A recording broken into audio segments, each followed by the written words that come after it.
Today we've got a total eclipse of the sun in Leo. And what's my response? Fire and fog. My name is Archie Dunlop. This is Talking Astrology with Archie, and it is Wednesday, August the 12th, 2026. In this video, I will be looking at this total eclipse. Everyone is very excited about it, and many of you are going to be wondering, how it is going to impact us, whether it's going to be, a complete disaster, or maybe it won't be so bad. As far as the structure of this video is concerned, I will begin by taking a broad overview of the many events taking place today, because it's really hectic. Just all sorts of things are going on, as I'll soon show you, and then I will be looking at the eclipse in detail before turning to the 12 signs. And so I will go through the 12 signs and I will discuss how this eclipse will impact each one of them, and additionally I'll be looking at other things that might be affecting the 12 signs, and I'll finish this video with an I Ching reading. So let's start off by looking at the chart for today, set for noon New York time on Wednesday, August the 12th. And by the way, don't forget to like and subscribe if appropriate. So obviously we have a new moon in Leo, so that means we've got the moon in Leo. I mean, I say a new moon, it is a new moon eclipse, the sun and the moon both together in Leo. So yes, we have the moon in Leo. And we've got a load of other stuff in Leo. We've got Mercury, Jupiter, Sun, Moon, and the South Node in this sign. So that is quite a planetary pile-up, isn't it? And the Moon, while it moves through Leo, it makes a conjunction with Jupiter. That's that aspect, happens, at the beginning of the day. So Moon, Jupiter in Leo, that is, a great aspect. It's quite a happy aspect. It's quite fortunate. You could say it's quite a sunny aspect. I think that is a description I've come across for Moon in Leo, sunny. Maybe it's particularly sunny when the Moon is conjunct Jupiter, so that might be about having a certain sort of sense of humor, feeling good about oneself, feeling good about the world, feeling good about other people. And then the moon moves on, and it moves towards a conjunction of the sun. And of course, Moon conjunct Sun is the same as a new moon, and this particular new moon is a total eclipse. You can tell it's going to be an eclipse because of a proximity to the South Node. So when you've got a new moon or a full moon close to the nodal axis, that is a sure sign that you've got an eclipse on your hands. So aside from this eclipse, which I'm going to talk about in a moment, there are some other things going on. We have a grand trine in air signs. So I talked about this grand trine in air signs, I think sort of yesterday and the day before. And so we've got Venus in Libra, trine Pluto. We had Venus trine Pluto on Monday. Today we've got Venus trine Uranus. And of course, Uranus and Pluto are pretty close to the trine of one another. So this grand trine in air signs, I think, is by and large a pretty fortunate influence. You get the idea of things moving quickly, and it's in air signs. So, that's not as passionate as if it were to be in water signs. It's kind of quite easygoing, and, people can talk to each other. It's about ideas. It's about things not getting too sort of concentrated, and too focused. And it is a grand trine. It's not a grand cross. And when you've got a grand trine, things just run easily. And perhaps the universe is finding it easy to communicate with us. And we are, or many of us, are just full of ideas. And so I think it, in general, is a pretty fortunate influence.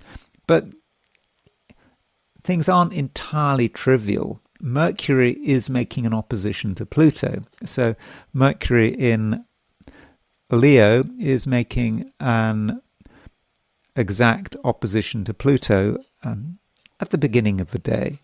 Depends on your time zone. And so with Mercury opposition Pluto, you can see that as sort of intense thoughts, thinking about things, very, very carefully, and perhaps wanting to be in control, perhaps using words to be manipulative. I mean, that is a way in which Mercury opposition Pluto can work. It can also say something about how we respond. And, this is the thing about Pluto.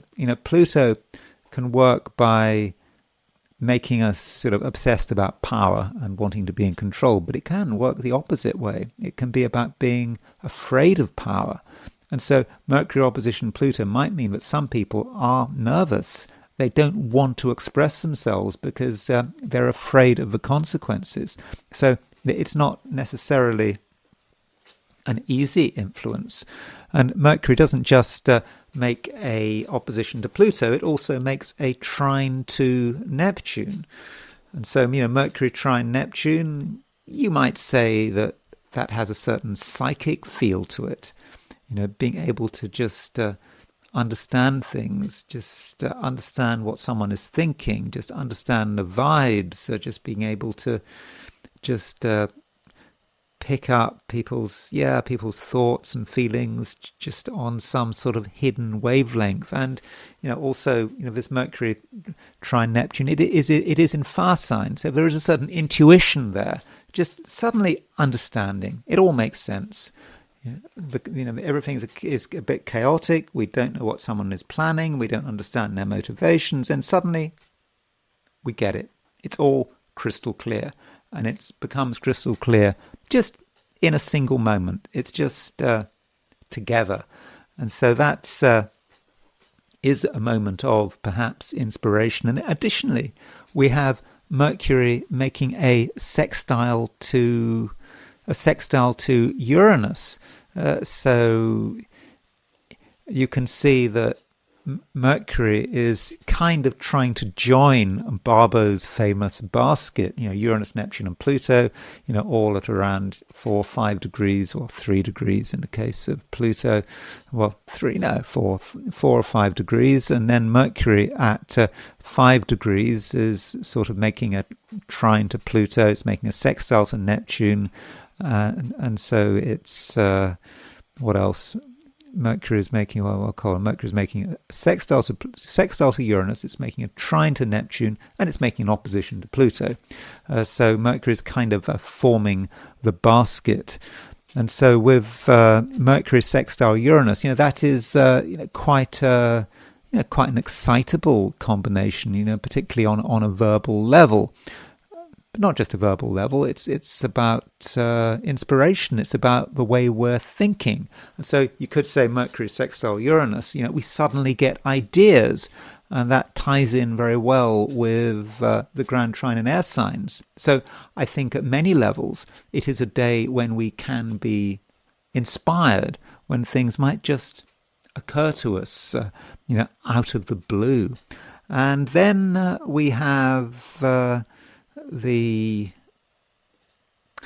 have this eclipse, and it's a big event, and I will talk about it in a moment. But first of all, I just want to look at this chart from the perspective of Australasia. Then I want to look at the heliocentric chart quickly, and then I will look at the eclipse in detail.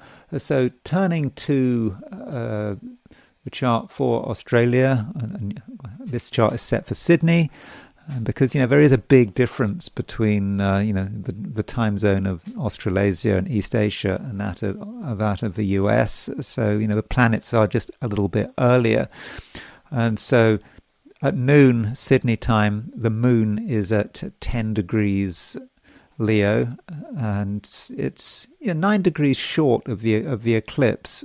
So if you are in Australia or New Zealand, the exact moment of this eclipse isn't actually until tomorrow, which is tomorrow, Thursday.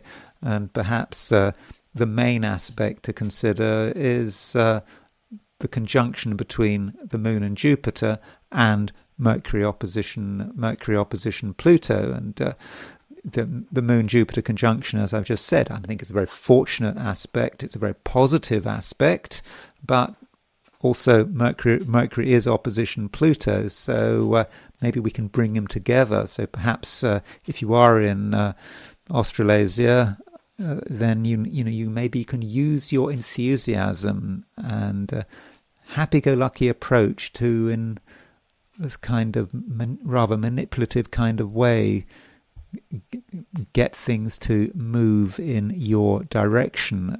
So you can bring those together. So I think it could be a good day in Australia or New Zealand, and I don't think you have to worry too much about the eclipse.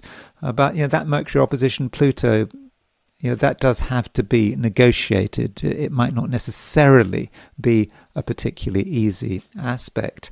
And then there is the heliocentric view, putting the sun at the center of the solar system. So from a heliocentric point of view, we see that this chart is set for August the 5th, which is not really where it should be set. Let me just change it to August the 12th.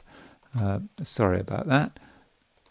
So, okay, this should give us a heliocentric picture. Okay, there we go. So what we see is a conjunction involving Mars, Mercury, and Uranus. So obviously, it's a heliocentric conjunction. So Mars is moving towards a heliocentric conjunction of Uranus. Mercury has just moved away from the conjunction of Uranus, but we might say that Uranus is pretty close to the Mars-Mercury midpoint. And so that conjunction, it is pretty dynamic. And with Mars conjunct Uranus heliocentrically, that might say something, about the next few days.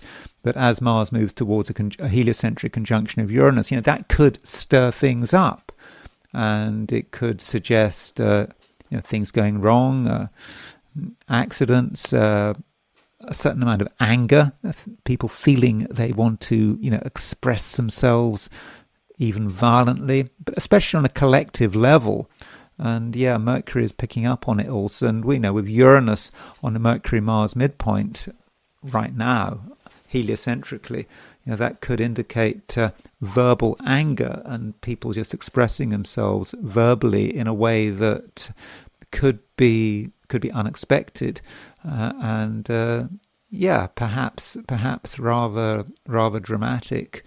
And look at Pluto. So Pluto is involved with this as well. So Mars is not just moving towards a conjunction to Uranus. Mars is also moving towards a trine to Pluto. Mercury is just separating from a trine to Pluto. So this configuration, it kind of supports what we're seeing geocentrically, with that grand trine in air signs involving Uranus and Pluto, plus Mercury sextile Uranus. So the heliocentric picture arguably is just supporting what we're seeing. Heliocentrically, it's supporting what we're seeing geocentrically. And now I want to turn to the eclipse. So here is the chart of the eclipse. Now, you can look at two charts here, really, because there's always this ambiguity which I haven't really addressed. Because if you look at an ephemeris, you will see that there is a time given for the totality of the eclipse, when it is total, maximum totality, and then there is also a time for when the sun and the moon are exactly conjunct each other. So if you look at the chart for totality, it's at 1:45:48, but the sun and the moon are not exactly conjunct. You can see that there is a few arc minutes off, because the exact conjunction doesn't coincide with totality. But I think that astrologers prefer to use the chart of the actual zodiacal conjunction, so that's what I will use. So here is the zodiacal conjunction between the sun and the moon, and there it is at 20:02 Leo, and you can see that it's relatively close to the south node. So by definition, it is an eclipse. And so what we mean by a total eclipse of the sun, it is that the disk of the moon is crossing over the sun, and if it is total, there might be a sort of a time of sort of darkness. I remember the total eclipse in August 1999. I was in England, and everyone was sort of very excited about it. I was there. I was pretty close to where it was total. I didn't actually notice anything really, except the black rainbow. But I didn't notice the sky suddenly going black or anything like that. To be honest, was a bit of a disappointment.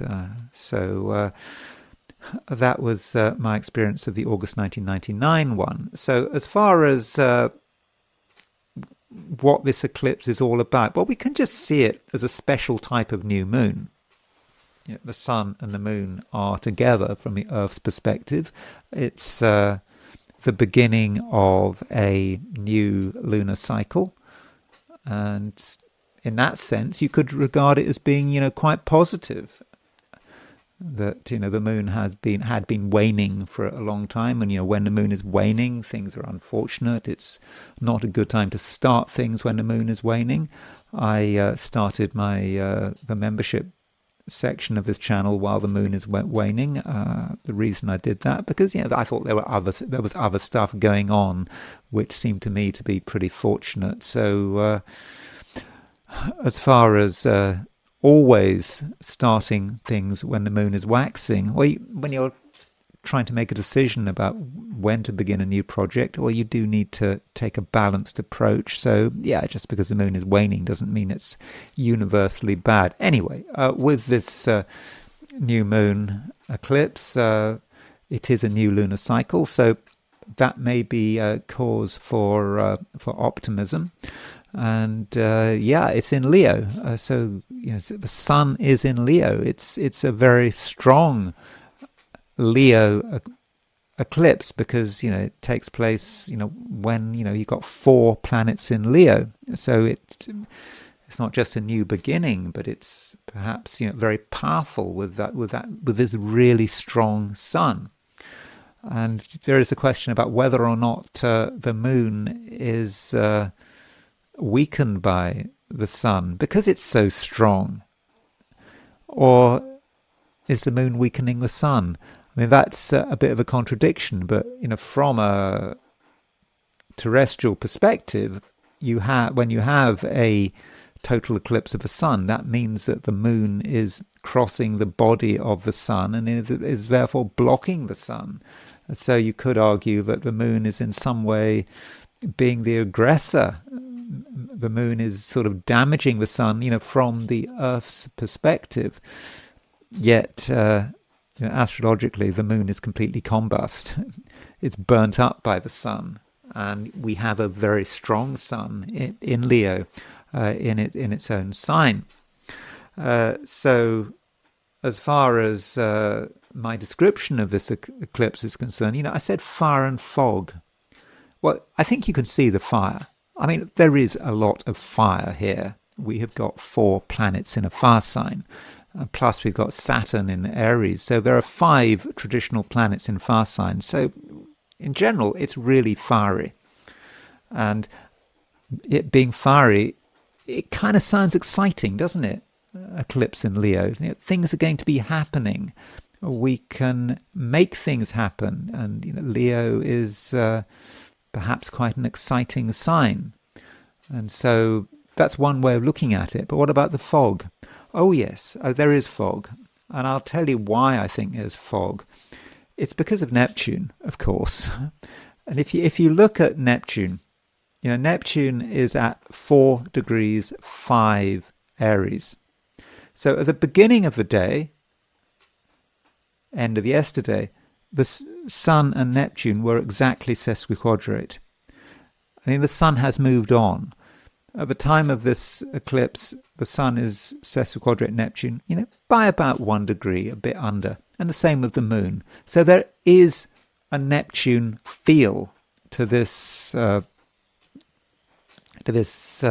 new moon. And further, Venus and Neptune are in opposition. They're still in opposition, and so you have Venus and Neptune opposition at the same time as you have a new moon eclipse. So when you have a new moon eclipse, I would argue that everything happening astrologically, the planets and the signs, their aspects and so forth, is just intensified by the fact that there is an eclipse. So that Venus opposition Neptune is intensified, its power is intensified. And Venus opposition Neptune can be about confusion, particularly a confusion surrounding other people, perhaps getting the wrong impression and so forth. And so when that eclipse hits home, it almost sort of stamps Venus Neptune opposition onto the general proceedings, and that marker, that stamp, may last for a couple of weeks, maybe a month, until the next new moon. It is an eclipse. Maybe it doesn't just last until the full moon, maybe until the new moon as well. I would have said, though, it's probably going to last for 2 weeks rather than 4 weeks, but we'll have to see, and maybe you will disagree with that analysis. And additionally, because Neptune is making a sesquiquadrate to the Sun and the Moon, that means that Neptune is sesquiquadrate the Sun-Venus midpoint. And likewise, Venus is making a semisquare to the Sun-Venus midpoint. So both Venus and Neptune are on the Sun-Moon midpoint. And the Sun-Moon midpoint, as Charles Harvey described it, as the cosmic marriage. The lights, the two most important bodies in the sky. And so if you want to understand that cosmic marriage, if you want to really understand, what are the relevant factors? Well, Venus and Neptune. So that Venus-Neptune opposition is semisquare sesquiquadrate the Sun-Moon midpoint. So it is very Venus-Neptune. So that's where the fog comes in. And I do think that fog could be particularly applicable to relationships, relationships of all kinds. And another thing, when you've got an eclipse, it means that the moon is combust. And so if a moon is combust, that just creates more fog. We don't know what's going on. It is confusing. So it may be, a difficult time, in terms of just understanding what people are up to. What exactly are they up to? And that I think is an important question. And so we really need to have our eyes, wide open at the time of this eclipse. It's not like a full moon. When we talk about a full moon, well, at least when I talk about a full moon, I talk about the truth of the matter. Full moons can reveal the truth. We might not want to see the truth, but the truth is certainly available. The new moon, by contrast, is a beginning. The moon is not opposition to the sun; it's combusted by the sun, and to begin with, it's difficult to work things out. Things are just developing, and the thing developing here with this new moon eclipse, I think it really could be quite confusing, and so that's how I see this. Fire and fog. And in terms of the 90-degree dial, we can look at some of the some of the midpoints that this new moon eclipse is on. Here is the 90-degree dial. There is the sun and the moon together at 20 degrees 02 Leo. So what the 90-degree dial is doing is it's showing conjunctions, squares, oppositions, semisquares, and sesquiquadrates to the new moon eclipse. So there is Venus and Neptune. So Venus is semisquare, the new moon. Neptune is sesquiquadrate, and because semisquares and sesquiquadrates are opposition, that's why we're seeing the opposition. That's what we see on a 90-degree dial.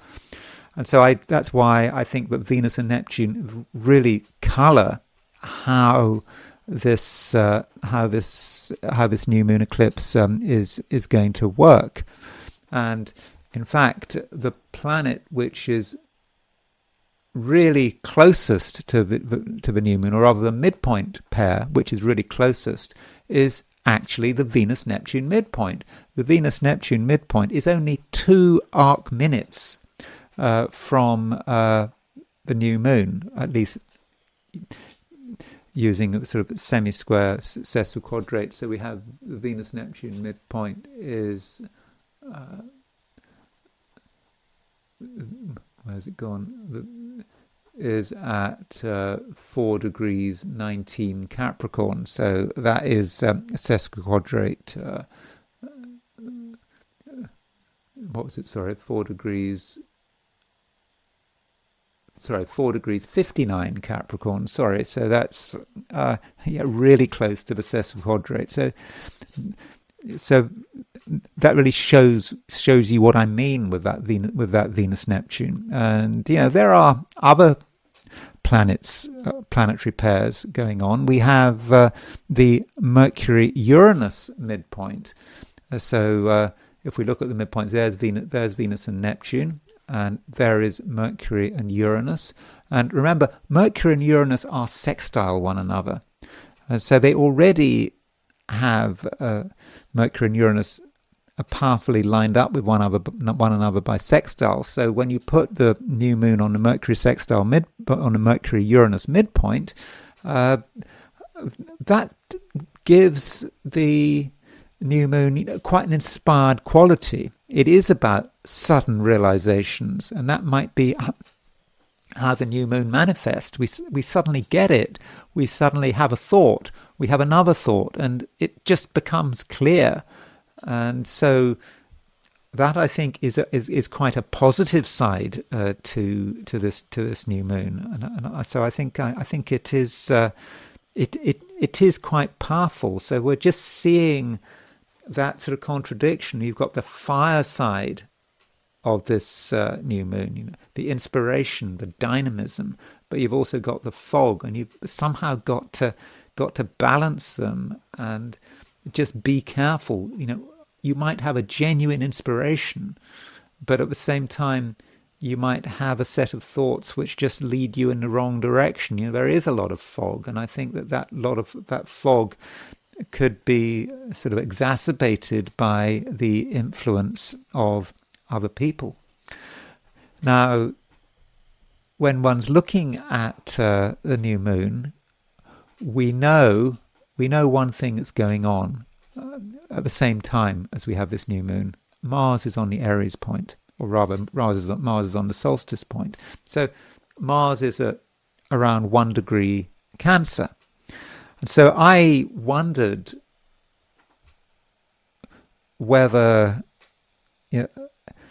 whether that midpoint was potentially.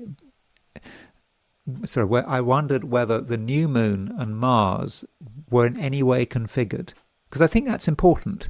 Because if you've got a midpoint involving Mars and the Aries point on one hand, and the new moon on the other hand, well, that certainly could be interesting. So there's the new moon, and there is Mars, and the question is there anything on the Mars new moon midpoint? And the answer is yes. And the planet on the Mars on that midpoint is Zeus. So Zeus is a hypothetical planet used by in the Uranian school. It was discovered, if that's the right word, by Alfred Witte. And Zeus is a planet of sudden action. I mean, Zeus is rather like Jupiter in the form of thunder suddenly appearing, and Witte linked Zeus with explosions, things that go bang, and sudden events. So what Zeus is doing is he's bringing together Mars on the solstice point plus the new moon, and that may say something about what is going on in the world. The trouble is with this kind of thing, it's just so many things which are explosive all the time. There are all these wars going on, and there's just constant non-stop drama. So every day there's something explosive happening, but it just may be a single event, and we can get an idea perhaps by looking at what Alfred Witte said in his rules for planetary pictures.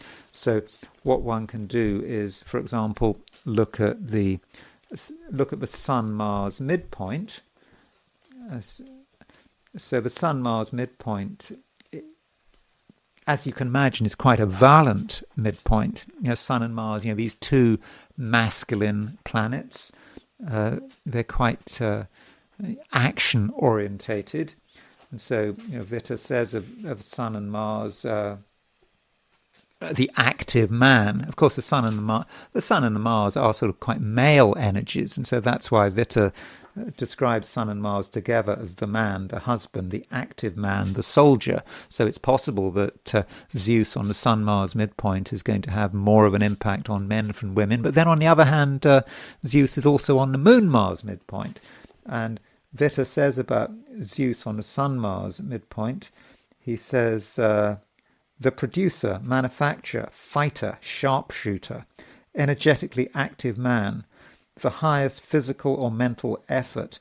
So it's really pushing something, quite far, putting a lot of active effort into something. Although sharpshooter, that sounds a bit worrying, and that just reminds us that Witte, when he describes Zeus, he often sees Zeus as being connected with firearms, and this probably represents Witte's own experience that he fought in the First World War. I mean, he was German, and he was a German soldier in the First World War, and so his views of the hypothetical planets were perhaps coloured by his experience in the war, and so that certainly provides the potential for drama. And then, there we have the Aries point. So if we look at the Aries point, remember the Aries point represents the world. That's a way of seeing the Aries point. And so the Aries point is here, and the Aries point is, if we look at where's the sun? Where's our new moon? There's a new moon on one side, the new moon eclipse. On the other side is Jupiter. And so the Aries point is on the Sun-Jupiter midpoint and is on the Moon-Jupiter midpoint. So the Aries point connects the new moon with Jupiter. And that, I think, is much more positive. It talks about happiness, celebration, and, whatever's going on in the world. I think with this new moon, there is a capacity for happiness, for realizing that things really are okay, particularly on a personal level, because as ordinary individuals, we have so much more freedom than politicians and countries and nations. They are ruled by collective forces that they really can't fight against. But there just might be, in certain quarters, a celebratory mood with the Aries on the Sun Jupiter and the Moon Jupiter midpoint. So there is an enthusiasm there, and it goes back to what I was saying about fire. Fire is not just about things that are explosive. It's the fire of celebrating something, the fireworks, celebrating an event, celebrating a victory, perhaps celebrating our own personal victory. So, yeah, there is definitely something positive about what's going on here with this new moon. And as far as the world is concerned, and different countries, different places, I looked at a few places in terms of astrocartography, and I wanted to just set up the map of the world as I like to do with this. So let's look at the map. So here it is. Here is the world map. Yeah, and the question is, where should we be looking at? So here is. Whoops! Didn't mean to have that. So this line here, you see this line here, this yellow line, is. All the places where the new moon is on the descendant. So the new moon on the descendant, it might be a place where you've got countries that have to deal with some kind of threat, or perhaps some enemy. That might be how the new moon works. I mean, it might be more benign than that. It might say something about foreign policy, for example. And this red line is all the planets, all the places where Uranus is on the IC, and you can see that these lines converge in the Mediterranean, and so it could be that Greece, southern Italy, perhaps Libya are particularly impacted by this eclipse, but I'm not quite sure what would happen in the sort of Eastern Mediterranean. Is that the Eastern Mediterranean? Somewhere in the Mediterranean. Is that... my geography should be better. I think that's Malta, actually. I don't know what happens in Malta, but that perhaps is a place to consider. But where we know there are problems is the Gulf, and so if we look at the Gulf. There are all the places where Saturn is conjunct the ascendant. This does go through Tehran, that is true, and there's something going through Dubai, and so those are perhaps a few places we might want to look at. So if we set the new moon for Tehran, which is obviously the capital of Iran, Saturn is relatively close to the ascendant. I mean, not exactly close. I mean, likewise, Mars is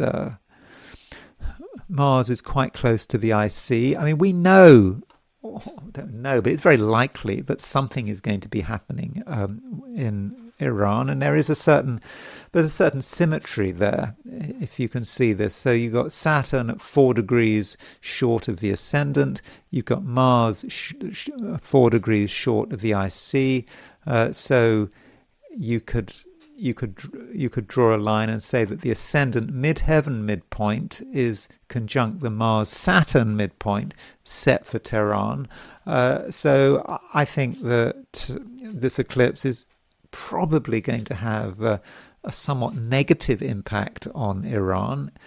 Is that going to be about violence, about attacks from America or Israel and so forth, or is it just going to be about the way people feel? So I don't think that things are great in that part of the world, and a place that really seems to be hit is Riyadh. Riyadh is the capital of Saudi Arabia. So Riyadh, capital of Saudi Arabia, has Mars exactly on the IC at the time of the new moon, this new moon eclipse, and Neptune pretty close to the ascendant.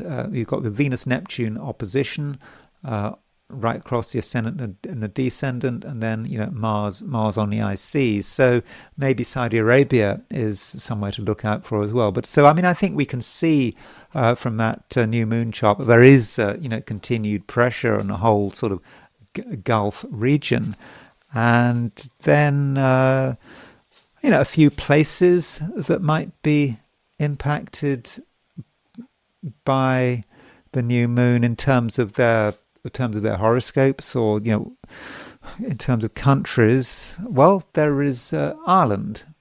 So here is the horoscope for Ireland. I think I've got the time right. So the question is, this is a chart for the Easter Rising.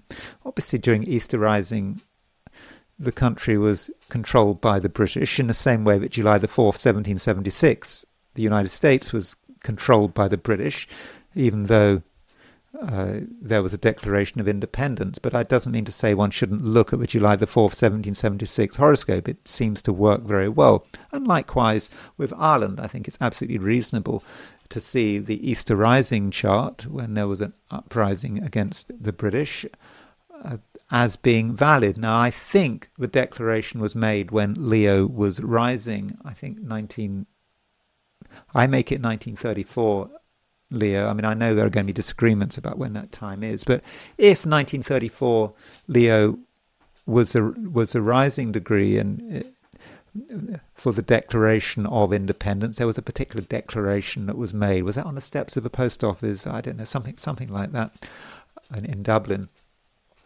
So the new moon would definitely be hitting Ireland's ascendant, and of course we know that there are all sorts of things going on in Ireland which seem to be potentially negative. I think that obviously migration is an issue, and there have been concerns about Ireland's economy, and apparently in Ireland, like everywhere else, people are getting poorer or feel poorer. They're certainly feeling poorer in the UK and elsewhere in Europe. But I think this eclipse could certainly be impacting Ireland, and I would have said, given what we know, probably not in a particularly positive sense. Ireland does have Uranus on the descendant. Again, if that Easter rising time is correct, it's got a Mars-Uranus opposition at this time. So the eclipse is picking up on that Mars-Uranus opposition, particularly picking up on that Uranus. So there is a lot of uncertainty, and threats are flying around because of this migration crisis. Or at least many people in Ireland think that there's a migration crisis. I don't know. I've never been to Ireland, but from what I hear, things are not easy. And another part of the world to consider is India and Pakistan. I talked about India and Pakistan in my video for yesterday, and what I said about India and Pakistan is that India and Pakistan were both born at roughly the same time, 15th of August 1947. And so this means that both countries, here's the chart of India, has its Mars at 0 degrees 35 Cancer. That's for midnight, August the 15th. Pakistan got its independence at 1 minute before midnight, I think, set for Karachi. And so, but Mars is pretty much in the same place. So we know, as I said yesterday, that Mars is transiting both countries' Mars. So a piece of serious synastry between India and Pakistan, because they're time twins, or certainly birth twins almost, although Pakistan has Taurus rising and India has Gemini rising just. So, they're pretty much twins, India and Pakistan. And so Mars is triggering both of them. And there's also the Sun. So I'd like to thank one of the commenters who regularly makes excellent suggestions and points things out, Venus Kazemi Speaker rising mention the fact that this eclipse is hitting the suns of both India and Pakistan. So India's sun is at 2107 Leo. Pakistan's sun is at 2107 Leo, and this eclipse has its sun is at 2002 Leo. So the eclipse is hitting India and it's hitting Pakistan, plus Mars is hitting both of these countries' Mars. So I think that India and Pakistan would be two countries who are sort of most likely to be impacted by this eclipse. And, we should be looking, not just at today, but I think we should be looking at the next couple of weeks for the rest of August and into September. This just could be a time when tensions between the two countries are higher than usual. And that's all I'm going to say specifically about this eclipse. And now I want to turn to the 12 signs. So these are my forecasts for the 12 signs for today, which is Wednesday, August the 12th, 2026. Aries. My recommendation for anyone really at the time of a new moon, especially a new moon eclipse, is probably to take it easy. The sun and the moon are very close to one another. The moon is combust. In other words, the moon is weakened by the sun. So, yeah, that is my recommendation. On the other hand, you are an Aries, and, there is stuff going on. In fact, there's a load of stuff going on. And, it may be difficult for you to just keep still, to do nothing. And in spite of the fact that there is this eclipse, sounds kind of heavy, a total eclipse of the sun, in spite of all of that, you might feel that you do want to do something. Maybe you want to enjoy yourself. I mean, why not? You've got a load of planets in Leo. I mean, 4 planets in Leo. Mercury, Moon, Jupiter, Sun, South Node. Leo is a fire sign. Leo is a sign that is associated with identity and really reveling in your identity, whatever that identity might be. It's all about you. And it should be, all about you. I mean, I know that Aries has a certain reputation in some quarters for being selfish, but, I wouldn't worry about it. You can't, be all things to all people. And,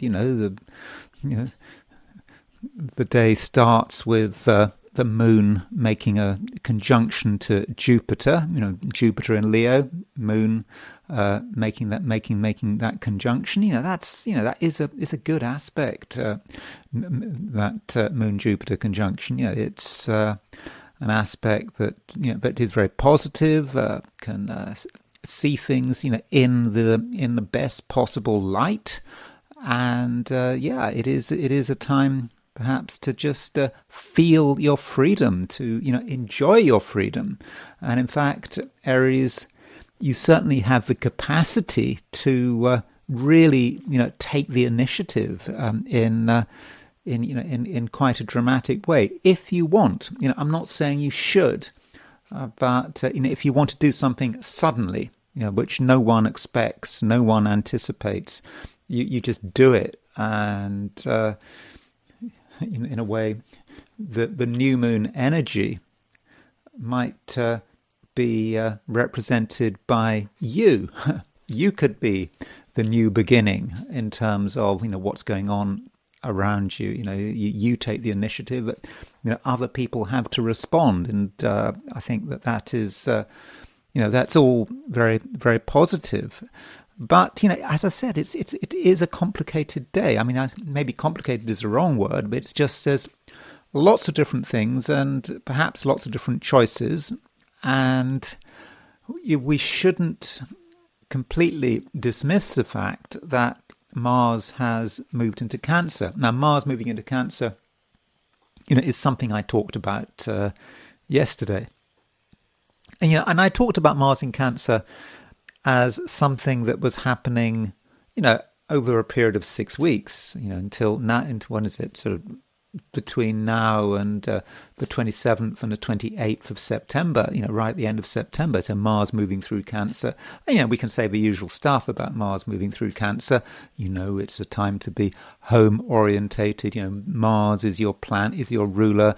This is where you should be putting your energy, finding security, looking after your needs, perhaps being quite defensive. And so we can go on and on like that.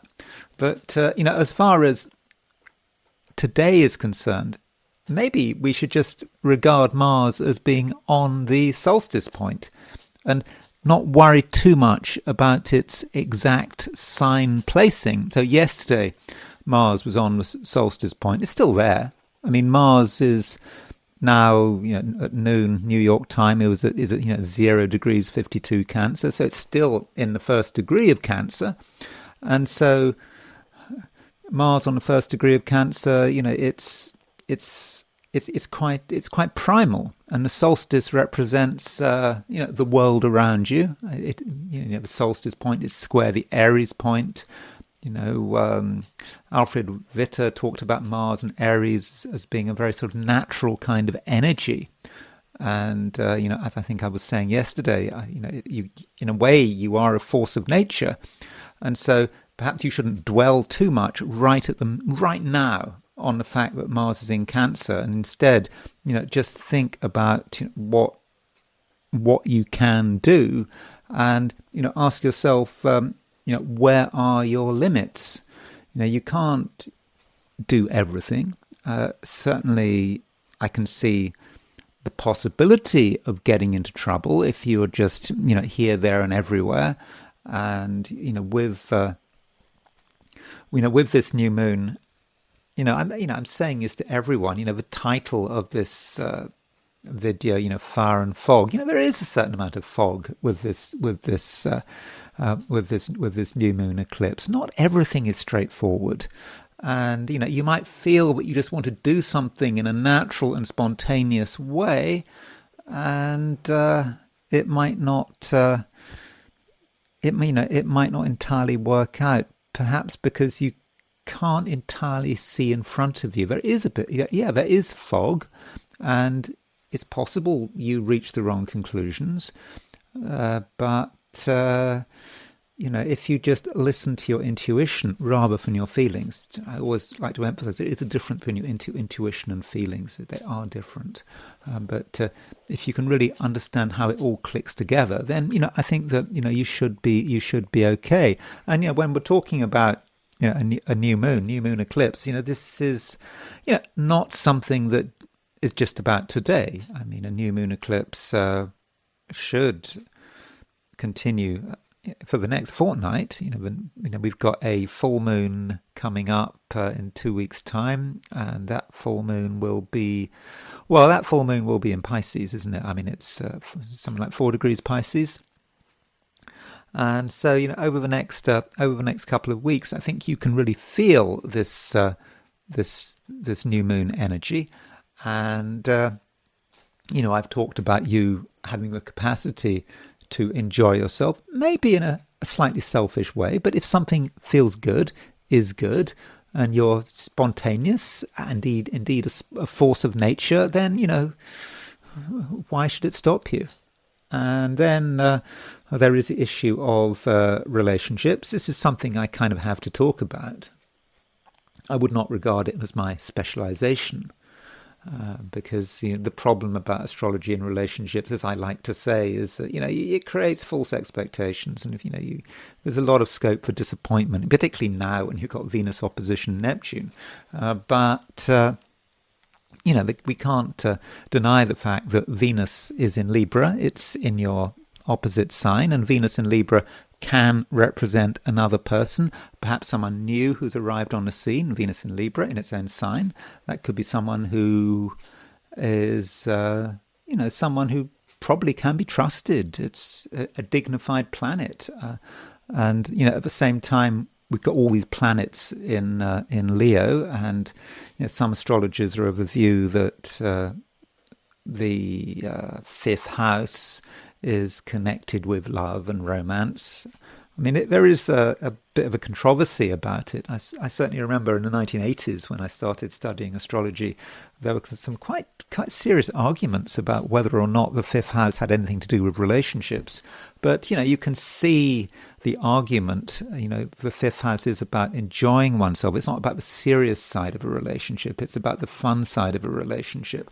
And so perhaps, depending on your situation, with all these planets in the fifth house, Jupiter in the fifth, plus, of course, you've got the eclipse in the fifth, this might be a time when a new relationship really starts to blossom, or, you find that you and someone else enjoy the same things. And so it's not just about you, and it's not about having to give anything away. After all, there's nothing to give away if you and another person are on the same wavelength. So I think there is something really very positive about this new moon eclipse. So, as far as today is concerned, as I said right at the beginning, you don't feel that there's anything you absolutely have to do today. You can allow this new moon eclipse to develop over, the next few days. So there's no real rush here, but still, you are an Aries. You like to take action. The sooner the better. At least that's how it feels to you.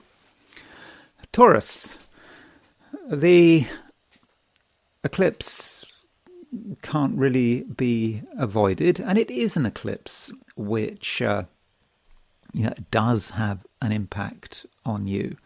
And we've got four planets in Leo.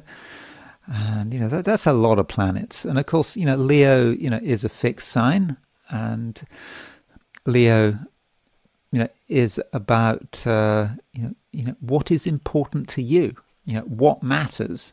And, being a Taurus, I think that, stability and reliability can be very important to you.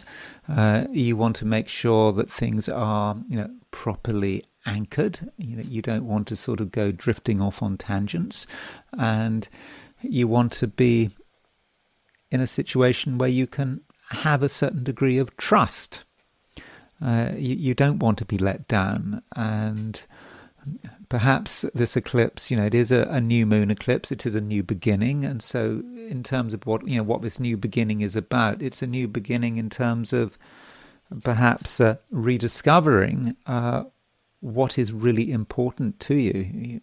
I mean, it could feel at some level that you're sort of coming home, that there's a new familiarity, and you can see familiarity in new things. Perhaps there were things that seemed really quite alien to you. They didn't feel familiar at all. But perhaps over time you've got used to them, and now perhaps you're realizing that you can actually find a comfort and security in things which in the past hadn't necessarily felt very comfortable. So that is a way of looking at the new moon. And it is about it is about giving yourself security. And when you think about security, you think about home. What does home mean to you? Are you happy in your home? Maybe you are. But the new moon is about a new beginning, and that's something you are looking for. You want to create something new, and if for whatever reason you are unhappy where you are living, then this new moon might be the beginning of a process. It might, for example, be the beginning of a process by which it starts to occur to you that maybe you need to move. And I'm not saying you have to move like now or tomorrow. It's the beginning of a thought. That's what the new moon is about. It is the seed of something. Something is starting to just develop for the first time. And, it may be very subtle, but, if I don't know, if you're already feeling a little bit uncomfortable where you are, doesn't matter whether you're renting, whether you own, whatever your situation, you just feel that this isn't really giving you everything you need. So, I mean, that is certainly a possibility. Or it just could be that you want to, make changes in the way you live, and in how you and your family are relating to one another, and sort of the new moon can perhaps represent a new beginning. It might be that you want to make changes at home. You might want to move things around. You might want to, redecorate. You might want to, change the house rules, for example. That could be a way in which the new moon could work. But it's not a situation where you have to be in a complete rush. And part of what's going on is that, Jupiter is moving through Leo, and Jupiter stays in Leo until July of next year, which is, July 2027. So you have got, quite a lot of time to sort of work it through.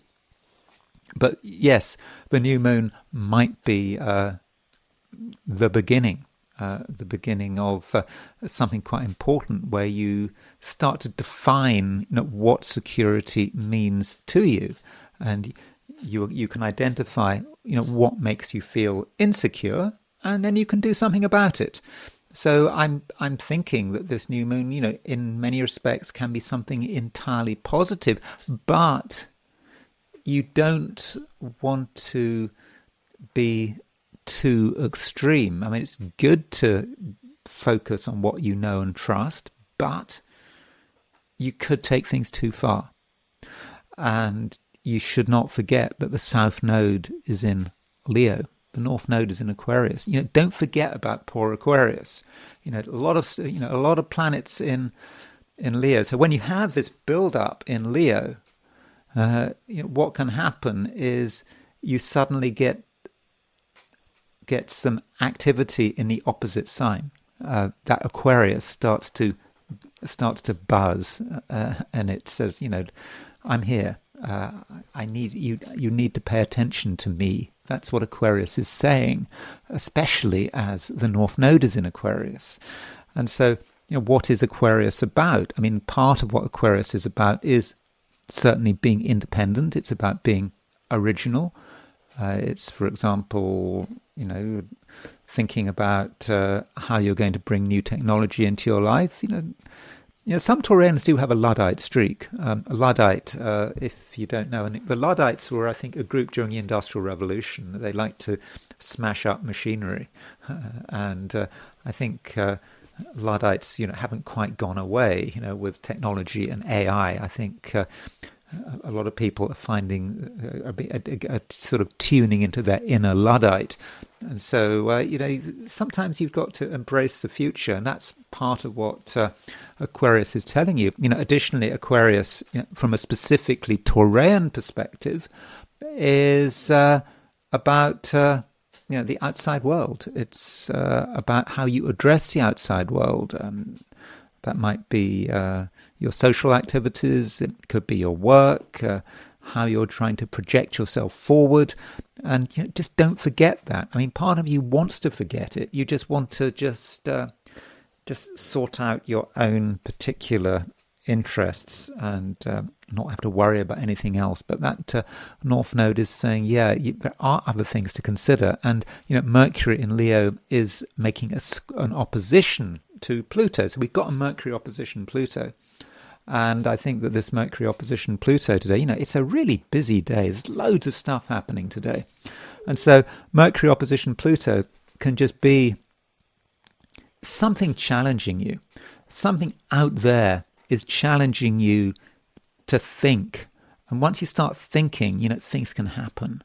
And Taurus, if you have some wild ideas, then, don't just dismiss them, regard them as just being unsettling. You have an inspired quality to you, and you have had this inspired quality for quite a few days.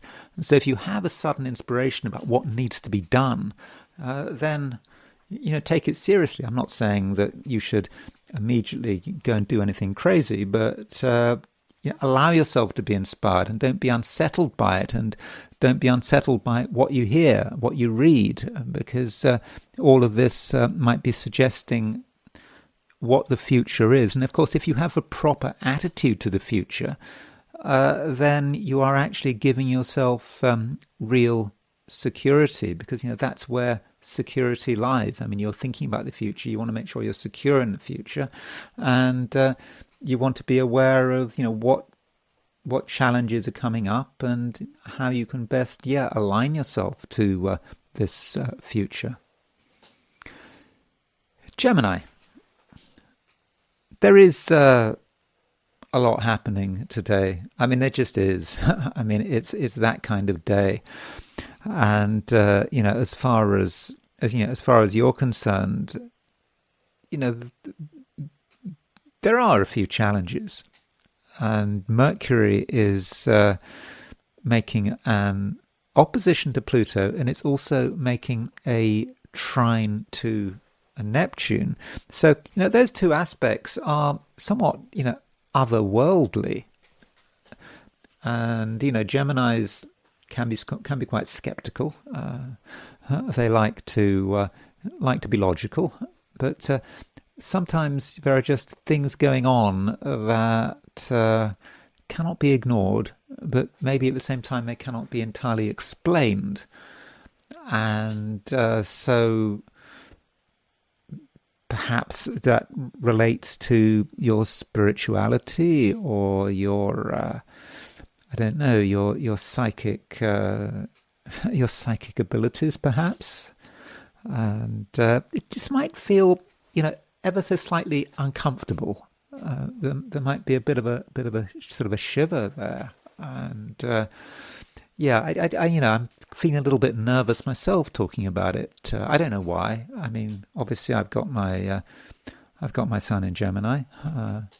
It's 2:59 in the morning where I am right now here, so it's that kind of scary time of day, and so do be aware of what's happening out there, and don't be afraid. And it's just perhaps you're just being able to tune into something which is really it's beyond you. It perhaps defies rational explanation, but it's there, and it wants to perhaps be honored.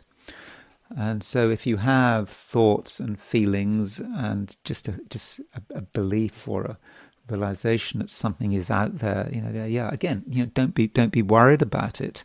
And that does mean that you've got to be just open to just new possibilities, and think about your dreams, think about perhaps the coincidences going on in your life. They're perhaps all pointing you in a particular direction, but as a Gemini, you can dismiss it. You can tell yourself it's a figment of your imagination and so forth. But I don't think it is. And with Mercury opposition Pluto, that Mercury opposition Pluto is exact, and that Mercury opposition Pluto, it is challenging. Mercury is in Leo, so Pluto is in Aquarius. So Mercury in Leo, that is about you trying to understand things in a quite a logical and fixed kind of way. Mercury in Leo, you don't want things that defy explanation. Then Pluto comes along. Pluto is in Aquarius. It really is. It's actually been in Aquarius for some time, since November 2024. And so Pluto can represent something, completely beyond yourself, but beyond you, beyond me. But it wants attention. And also Neptune wants attention, because Neptune is trine Mercury. So something is finding it just quite easy to get in touch with you. Again, I'm not trying to be scary or anything. Today it's my grandfather's birthday. He died in 1969, so it's the kind of thing that one thinks about. And I've never remembered my grandfather's birthday before. I just saw it coming up, he was born, when was he born? He was born August the 12th, 1890, I think. Yeah. And so, you have those kind of thoughts, and it just might seem a bit weird. But, you don't have to get totally caught up in that kind of way of looking. I mean, there'll just be moments, there may be maybe just moments where you just move somewhere else, where you just have a sort of it's altered consciousness, but just for a split second maybe. But that split second is maybe all you need. But we do have an eclipse, and the eclipse can work in many ways. It needn't be just otherworldly. And so North Node is in North Node, not North Node, what am I talking about? The North Node is in Aquarius, but the South Node is in Leo, and we've got an eclipse in Leo. And Leo in the Gemini chart is a sign which can be about communication, a lot of communication, and how you move from one place to another. And so it might be particularly relevant if you're a driver, if you're doing a lot of, or you're just doing a lot of short distance traveling. The new moon eclipse might make you think again about how you are moving from A to B. I mean, we're looking at things at a very sort of mundane level here. How do you do it? Maybe there's a change of route, or a change of method. You might have always gone by car, but you decide to go by bus or train, or the other way around. And it might be about new forms of communication.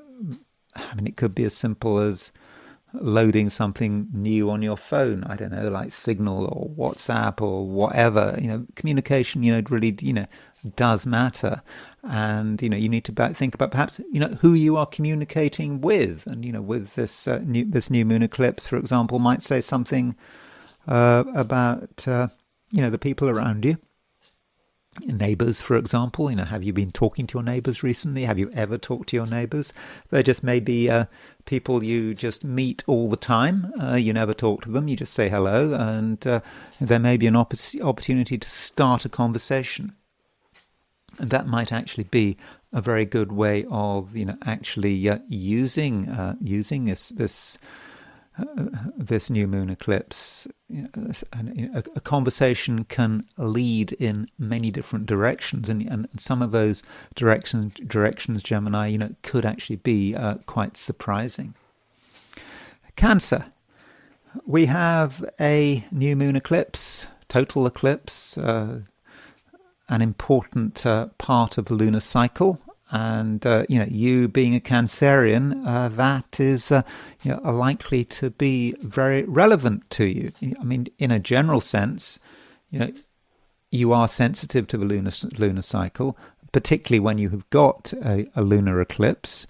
And, you need to think about, what is happening to the moon at the time of an eclipse. Well, this is kind of interesting because you normally think of an eclipse, or at least a new moon, of the sun combusting the moon. So the moon is overwhelmed by the sun. But then you could say that with a total eclipse of the sun, you just think about what is happening. The moon is blocking the light of the sun. So from the Earth's perspective, it just might seem that it is, the moon doing the blocking. The moon is almost like the aggressor, instead of the sun. And so I wonder if that says something about your experience of this new moon eclipse. It might be that you are actually the one blocking the light, maybe blocking someone else's light. Maybe that's something you feel that you have to do. And so it's important, Cancer, that you don't underestimate yourself. And I don't think that this new moon is necessarily needs to be seen as a time of weakness. Especially you think about what the moon is doing. I mean, it's not just the fact that it's conjunct the sun. I mean, at the beginning of the day, it's conjunct Jupiter. And Moon Jupiter, terrific aspect. Even though it's in Leo, it's not quite as good as if you had a Moon Jupiter conjunction in Cancer. But Jupiter is a fortunate planet, and certainly at the beginning of the day, I think you should be sort of feeling quite good about yourself.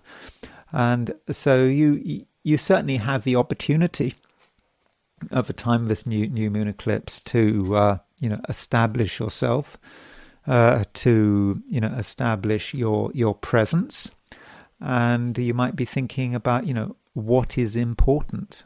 And we can't help but think about money. I mean, money might be something that you are thinking about. I mean, Cancerians tend to understand the importance of money. It's not something you tend to neglect. You realize that it matters. It is connected with your security and your general well-being. So the new moon may mark a time where you really want to just have another look at your finances and start perhaps a new approach in terms of handling your finances. It's not just about today, it's about the whole period between now and the full moon, because we've got a full moon at the end of the month. It's a full moon eclipse, isn't it? Another eclipse. Of course, that eclipse is going to be in Pisces. But certainly for the next couple of weeks, I think you might find that the financial side of things will matter. And it just might be a time for sort of a new start. So perhaps you need to think about how you've handled money recently and ask yourself, have you done a good job?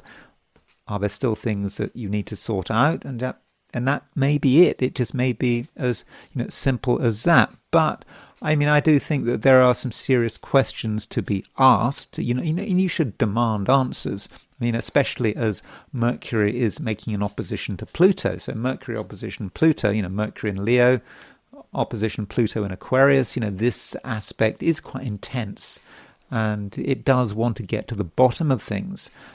So you might find yourself asking a lot of questions and really insisting that you get answers. And if someone is not giving you answers, then just keep going, keep talking, make sure you get what you're looking for. And it's not just about money. There may be just things in general that just might not make sense to you, and you kind of have an inkling that maybe you haven't been told the entire truth about something. And this new moon perhaps marks a time where you feel, well, okay, you need to find that truth.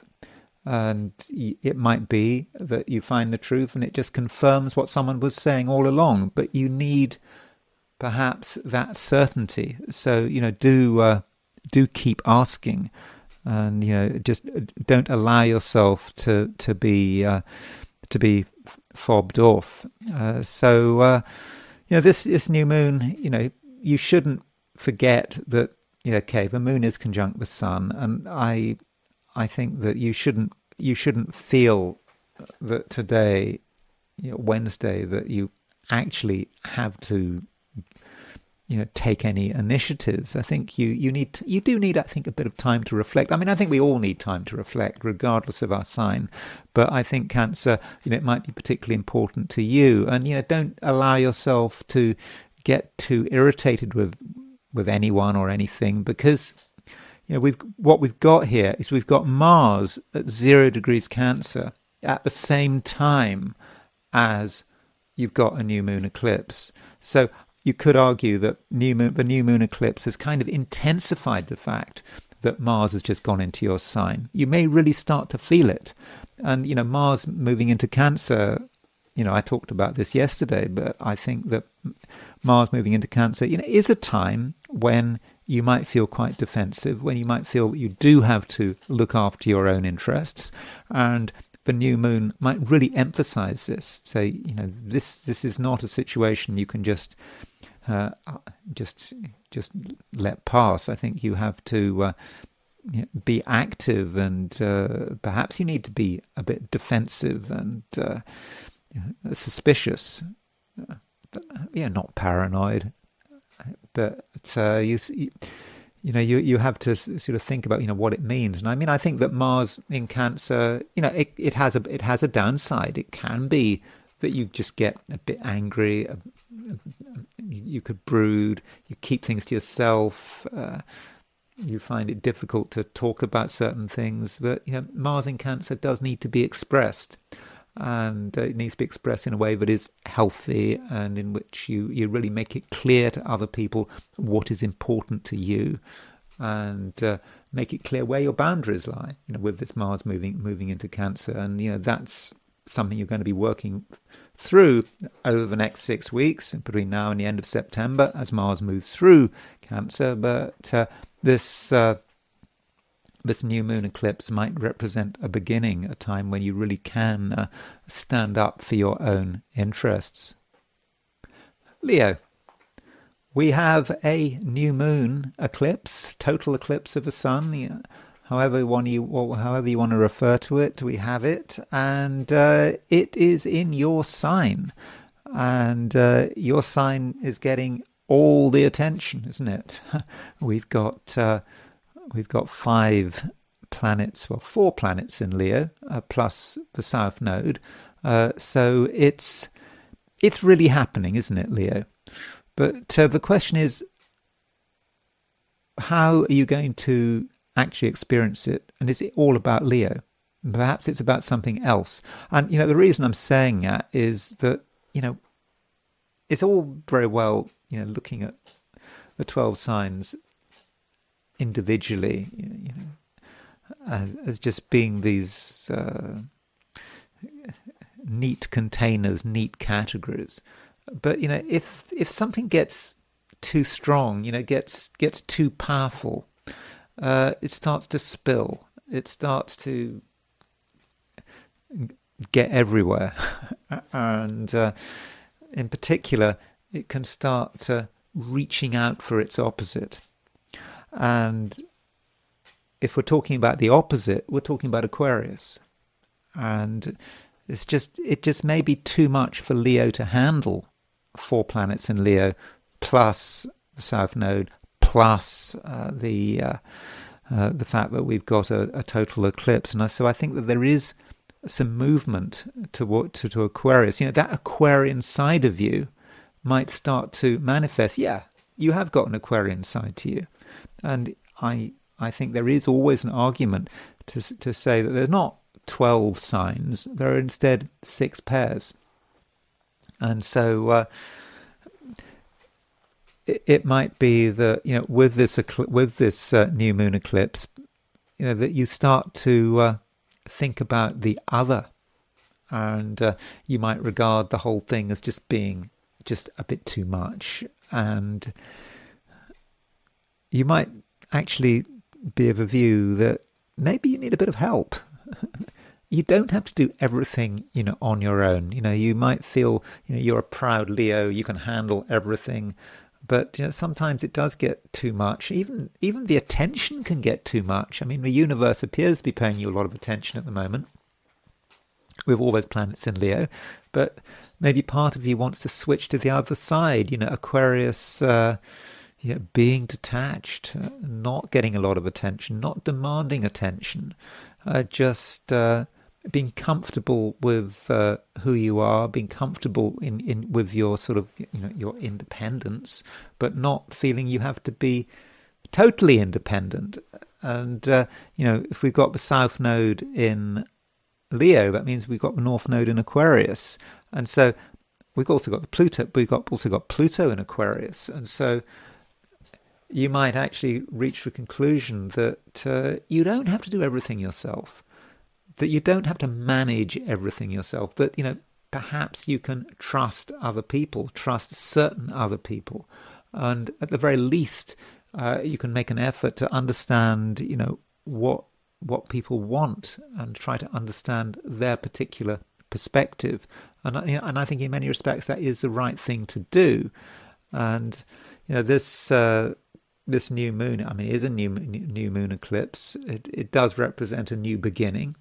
It is in Leo, so I think for you, I think it can be very powerful, very fortunate. You decide that something has to start, and it's certainly a time where you do want to be recognized. I mean, part of you have, I think you have mixed feelings. I mean, I think you actually can see the advantage of being an Aquarian, of not feeling that you're reliant on other people's attention, recognition, praise, and so forth. But, you're kind of conflicted here. And I think that just by being yourself, I think that you get the right level of attention. And I think, you have a natural understanding of where you want to be and how much power you want to project. And I think, Leo, it's also a good time to think about what you want to accomplish over the next 2 weeks. What do you want to create? Because very often the new moon lasts for 2 weeks until the next full moon. And so, what is it you want to accomplish? And I think that you can accomplish a great deal. And you might just get ideas. Just the ideas, almost come from nowhere. You just have a feeling, you have a thought. It just comes from nowhere. And actually, it's a really good idea. And I think at the moment, Leo, you are actually, pretty inspired. So really sort of utilize that inspiration. And if something just occurs to you out of the blue, then perhaps you really should listen to that inspiration and just follow it. I mean, okay, not follow it blindly. I mean, and we mustn't forget, this video is not just about the fire of the eclipse. It is about the fog of the eclipse. And one aspect we had, was at the end of yesterday or beginning of today, was a sesquiquadrate between the Sun and Neptune. And in fact, this eclipse is sesquiquadrate Neptune. I mean, it's widely sesquiquadrate Neptune, but it does pick up on it to some extent. And it is taking place at the same time as Venus is opposition Neptune. So it can be a confusing time. But this sesquiquadrate to Neptune means that not everything is entirely straightforward. And there may be some things which are genuinely confusing. And things become confusing as soon as you try to move beyond the here and now. And at some level you have that urge. That it's not just about the material world. There is the spiritual side of things. There's also the side of things, what wants you to, you want to look, below the surface, or you want to understand, what's happening out there on many different levels. So that's perhaps where the fog comes in. And there just could be this fog. And, you might have these inspirations, and I think you'll really know where you should be going. But if you were to act too early, before the fog has cleared, you might make a mistake because it's just a bit too intense. This new moon eclipse, it's just a bit too concentrated, and I think you need a little bit of objectivity. So it's probably not a good idea to take definite action right now. I think you just have to wait a little longer for the fog to clear. Virgo. It is certainly a busy day. I mean, there's just a lot happening, and it doesn't matter what your sign is. There is a lot happening. There's a lot to take on board. And, from your perspective, you have got a couple of aspects involving Mercury. Mercury is, of course, your ruler, and Mercury is opposition Pluto. It's also trine Neptune. And, when you've got Mercury opposition Pluto and trine Neptune, you might like things to be straightforward. You want to know where things are. You don't want things to be too crazy. But Pluto, it can be an influence that you weren't fully expecting. Something just might seem maybe just out of place, and you want it to be in place. And as a result, Virgo, you might have this impulse to settle things, to organize things, to just make sure that things are as straightforward as possible. And that is certainly a worthy aim, but you might be dealing with things which are fundamentally complicated, which have an unconscious or an emotional dimension, which is just quite difficult to pin down. Especially today, when we've got no planets in Earth, like yesterday. I mean, this situation is not going to last forever. Don't worry. The Sun is soon going to move into Virgo. Mercury is going to move into Virgo at the end of the month. In fact, in a couple of weeks, we've got a full moon, which is going to be moon at, was it 4 degrees Pisces or something like that? Opposition to Sun at 4 degrees Virgo. So yeah, I mean, the Sun is going to be in your sign, quite soon. Just less than a fortnight, just 11 days. But for the moment, things just might be, a little bit uncertain, and there's a lot to confuse you. And it just might be part of how you experience this total eclipse. It just could be things taking place on an unconscious level. I mean, they're not going to necessarily stay on an unconscious level, but you can feel the tectonic plates moving, but you can feel them moving. Maybe you can perceive them moving, but where is the action? Where are the results? You can't see anything. I mean, it will change. What's happening at the unconscious, at an unconscious level, will start to filter down into the material, soon enough. But as I said, you might have to wait 10 days until the Sun goes into Virgo to really see what's going on, or at least wait until the Moon goes into Virgo. I mean, the Moon actually goes into Virgo quite soon, because the Moon, we've got a new Moon at 20 degrees Virgo. So by tomorrow the Moon will be in Virgo, and I think when the Moon goes into Virgo, I think that things will be much clearer. And you'll start to have a greater level of objectivity. I mean, it's difficult to be objective when you've got the Sun and the Moon conjunct in Leo. It's just difficult to work it out. But when the Moon goes into an Earth sign in particular, I think that things are just going to be a lot easier. And for the moment, I would try as far as possible to just listen to your feelings. Mercury is making a trine to Neptune. And Mercury trine Neptune, from a spiritual perspective, from a psychic perspective, that's a great aspect. You are able to pick up on all sorts of strange stuff, and you can understand things like never before, but in a way that you can't really verbalize. You kind of just get it, and it's maybe taking place or unfolding in your dream life, in your unconscious world, or just the way you feel. This new moon eclipse is perhaps a rather difficult energy. I mean, it's not a straightforward energy, and its benefits may not be immediately apparent, but it's more about just a slow awareness of something starting to come down to earth. But to begin with, you just might not fully know what's going on, and you might respond to that by feeling that you're trying to create order.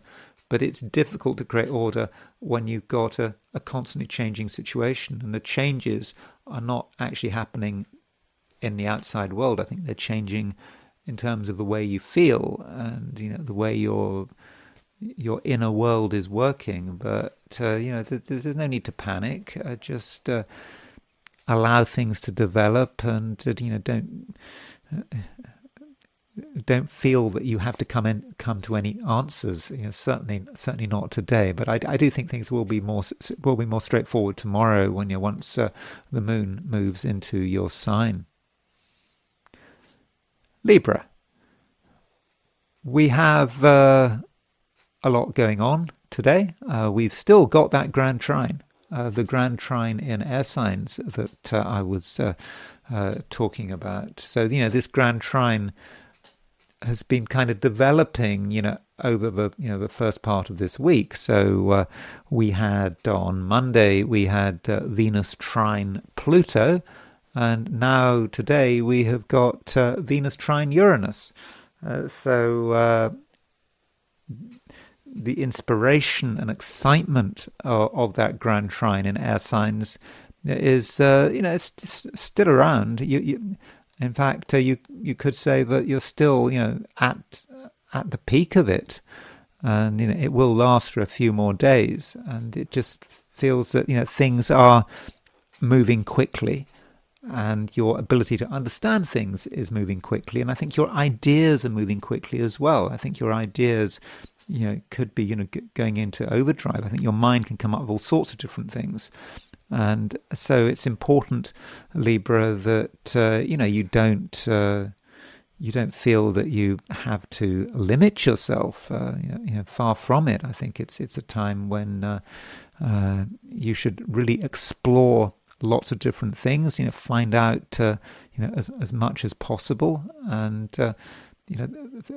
things might be being sort of revealed to you. Maybe on an intellectual level, it could be something you read, something you talk about, something you think through, and it does allow, I think, Venus, your ruler, to really function very well. I mean, after all, Venus is in Libra in its own sign, so that does look very positive. And of course, we have a new moon eclipse, and this new moon eclipse. Okay, it's a new beginning for all of us. It might be a new beginning for you in terms of how you think about just how you'd like to lead your life, which is different from your ambitions.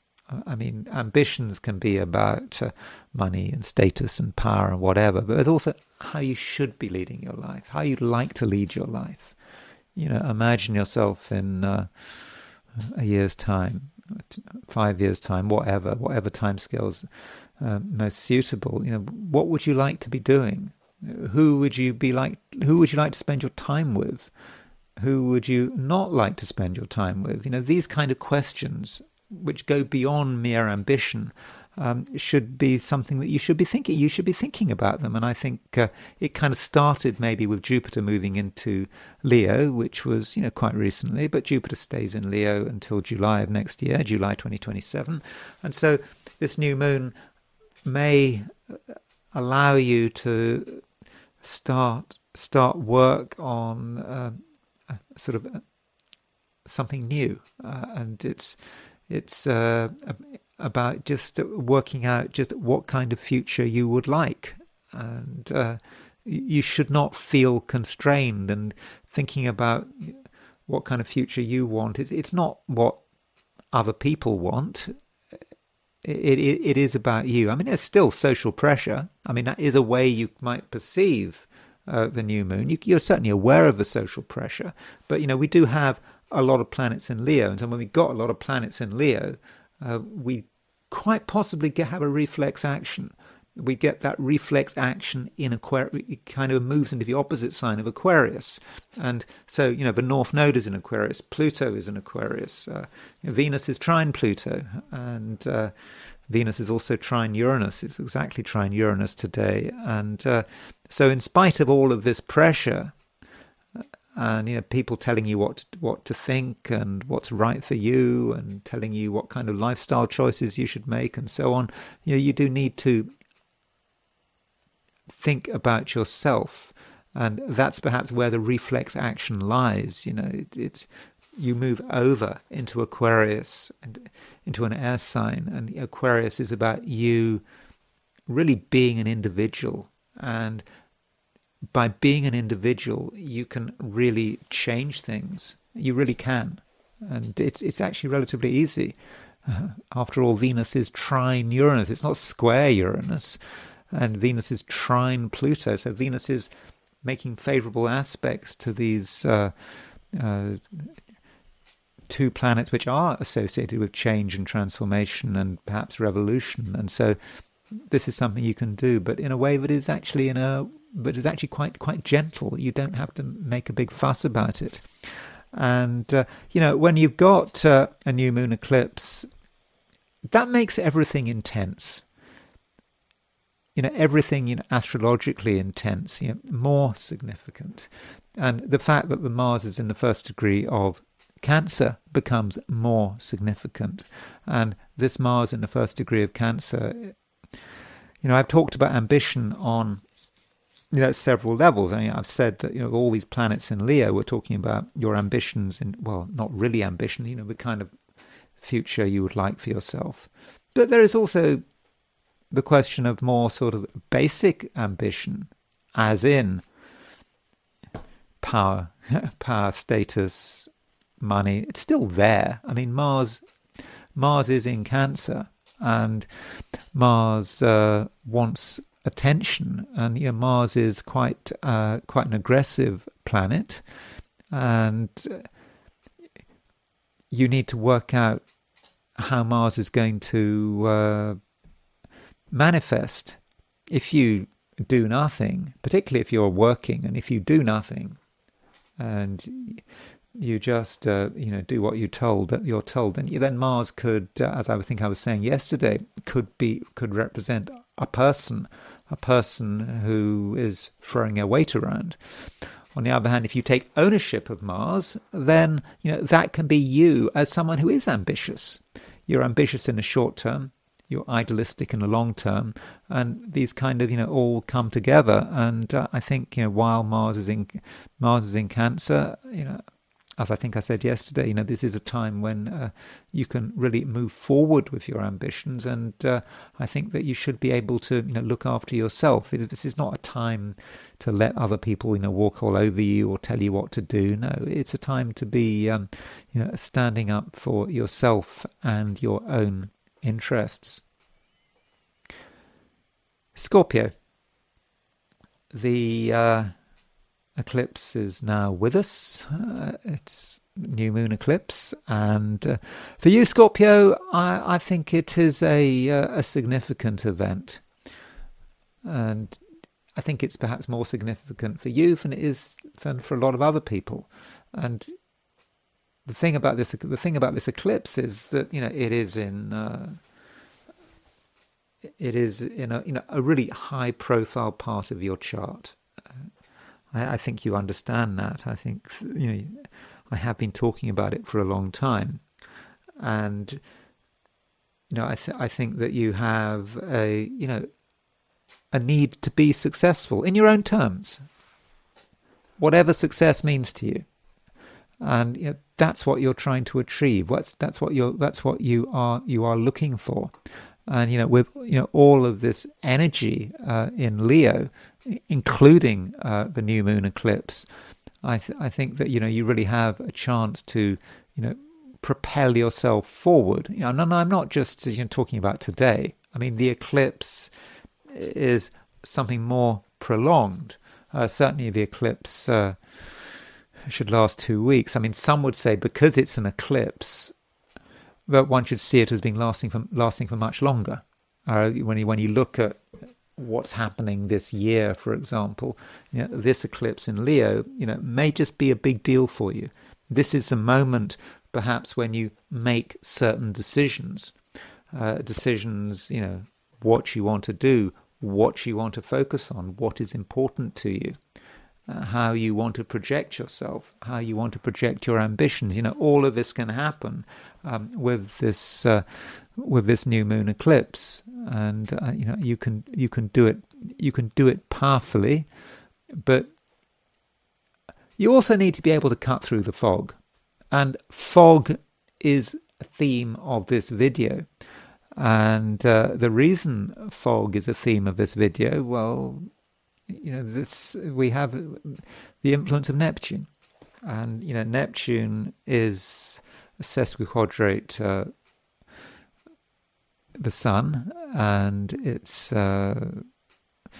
so if we had that exact sesquiquadrate at the beginning of a day, end of yesterday, and so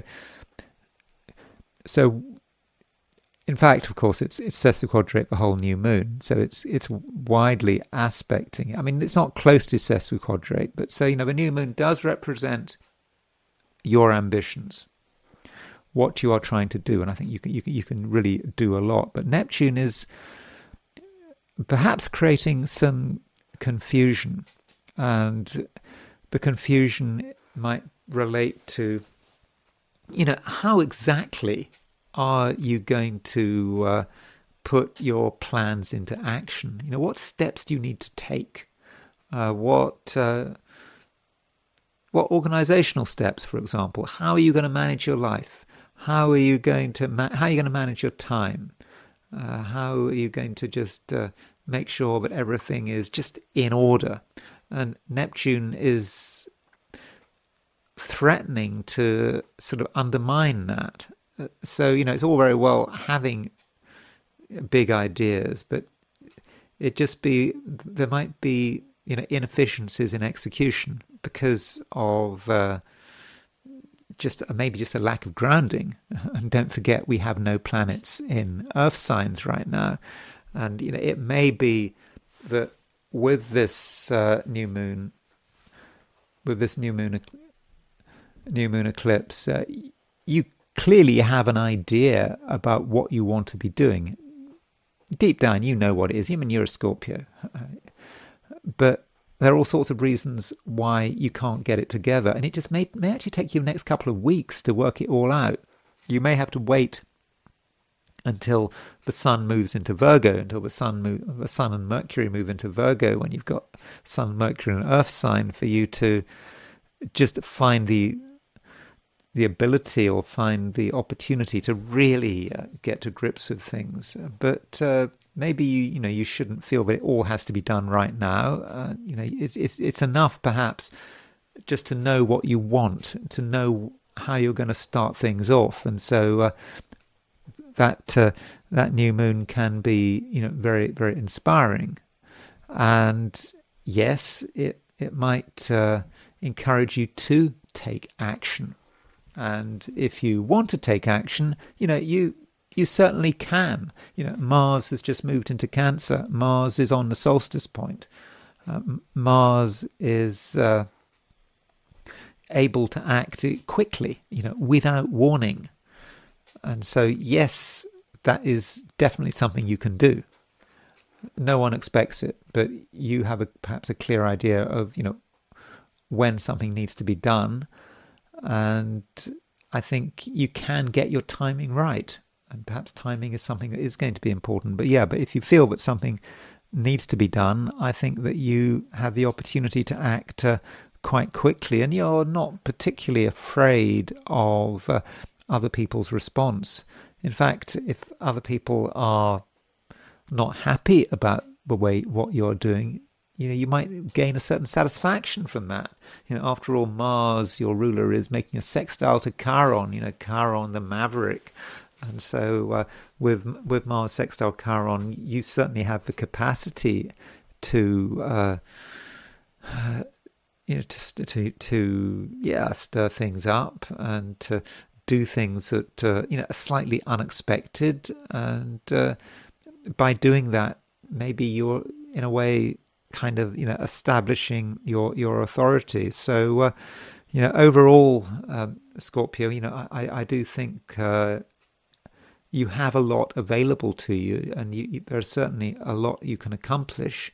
But don't feel that it all needs to be done at once, because Neptune has to be dealt with, and there just might be sort of moments of confusion, especially in the short term. Today, for example, acting at the time of a new moon, starting something at the exact time of a new moon, may not be such a good idea. And maybe you should just pause, let things settle. But fundamentally, Scorpio, I do think that you know what you're doing and you know what you want.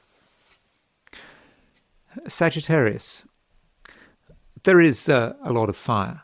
And of course, Sagittarius is a fire sign, and we've got all these planets in Leo, and we've got a new moon eclipse in Leo. So that is certainly exciting, and I think that you're very aware of what exactly is possible, but you're also aware of what might be perhaps holding you up.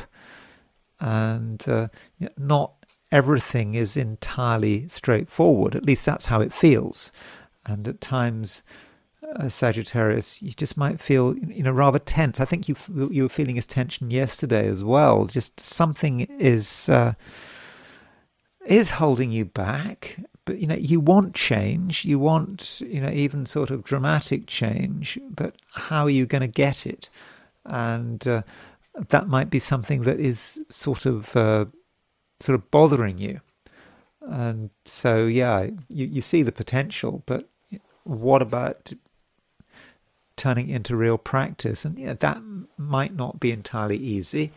Especially as there's no planets in Earth signs, and I mean, I need to keep mentioning the fact there are no planets in Earth signs. People often neglect the 4 elements, but I think they do matter. And when you've got planets in Earth, that is where they apply themselves in the material world. And it's all very well, having lots of ideas, but how exactly you're going to put them into practice? And I think that this new moon is making you think that where you are right now is kind of not really where you want to be. You want to be somewhere else. You can imagine yourself on the other side. I don't know, the other side of the hill in front of you, the other side of the world, just somewhere different. You'd think, well, you go somewhere different, things are going to be better. And that might be your attitude. So you might, for example, be seeking a big change. Change of location or change of idea. I mean, maybe that's one way of looking at it. A change of philosophy, a change in what you believe in. You just feel that something is holding you back. And if you could just make that leap, things would be just, so much easier.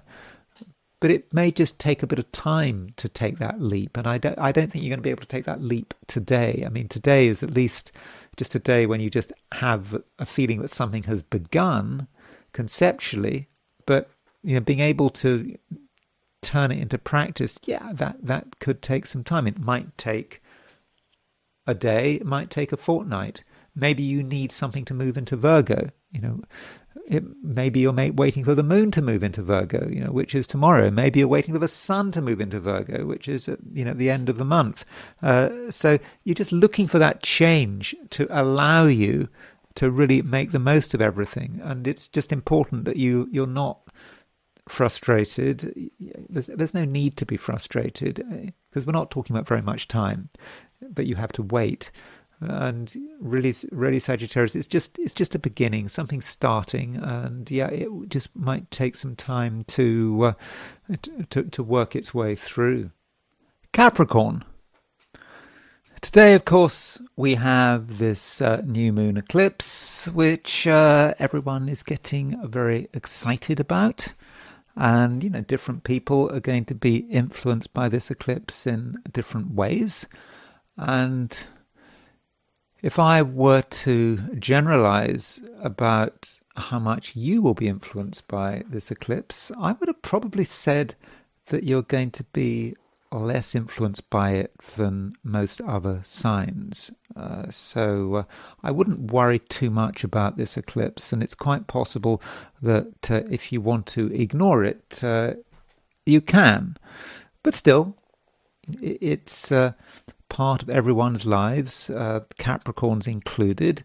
So, this new moon is in Leo, and so new moon eclipse in Leo. What's that about? It's It's not something that you immediately relate to. I mean, you feel that something has changed, but just because you feel that something has changed, it doesn't necessarily mean that you necessarily want to do anything about it. You might just want to just observe and, see what happens. And that might be just, as far as it goes. Now, if you want to be, very constructive about this new moon eclipse, then I think it's a time when you can explore. You can explore, not in a trivial way, but in a way that is, is quite deep and meaningful. There are perhaps things which are mysterious, hidden, and you have perhaps decided that you want to understand what's going on, and so with this new moon eclipse, you have the opportunity to really understand things, like never before. And if you want to go deeply into particular subjects, I think you certainly can. And these subjects could be esoteric. They could be, if that's what you're interested in. I don't know, magic, whatever. That's certainly possible. But it could be something completely different. It could be just detail of a quite material level, how things have been written, how agreements have been written. If you are bound by an agreement, you might want to find out what exactly is involved. It's a good time to be reading the small print. And that might be how the new moon works. You decide you're going to understand the small print of everything. You're going to want to know about the terms and conditions. If any legacies have been written, have been created, whether someone else has made a legacy, whether you have made a legacy, it might be, with this new moon, you might want to have another look at it, make sure that it really has been drawn out properly. I'm not saying there's anything wrong with it, but it's just a way in which all this Leo energy could manifest. But don't take it too seriously. The South Node is in Leo. The South Node is in the same sign as this new moon eclipse, and so there's just a danger that you just make things more intense than they have to be. The North Node is in Aquarius, and the North Node in Aquarius in an air sign, one's looking for logic, one's looking for clarity. And if you can find that, that would be great. And the real answer that you're looking for just may be a lot simpler than you had thought. And another reason why you perhaps shouldn't take things too seriously is that there may be other things going on. It's not just about this eclipse. There is still a grand trine in air signs, involving Venus, and this grand trine, Venus trine Uranus, Venus trine Pluto, I think actually can be, not just stimulating, but I think it can also be very useful. It is a time when you can interact with people very well. You may not be in the mood for interaction. You might think it's all a waste of time. But if you discuss things, if you talk about things, you might discover something really interesting, things that you may be able to make practical use of. Maybe not immediately, but it's good to understand things in a different way and to have ideas. Being a Capricorn, you can sometimes be rather impatient of ideas, ideas which seem to have no chance of being realized, but you just don't know. And so, with a bit of thinking, you might see that there really are some new possibilities becoming available to you. But, there's probably nothing much that has to be done today. I mean, this is what I'm telling everyone.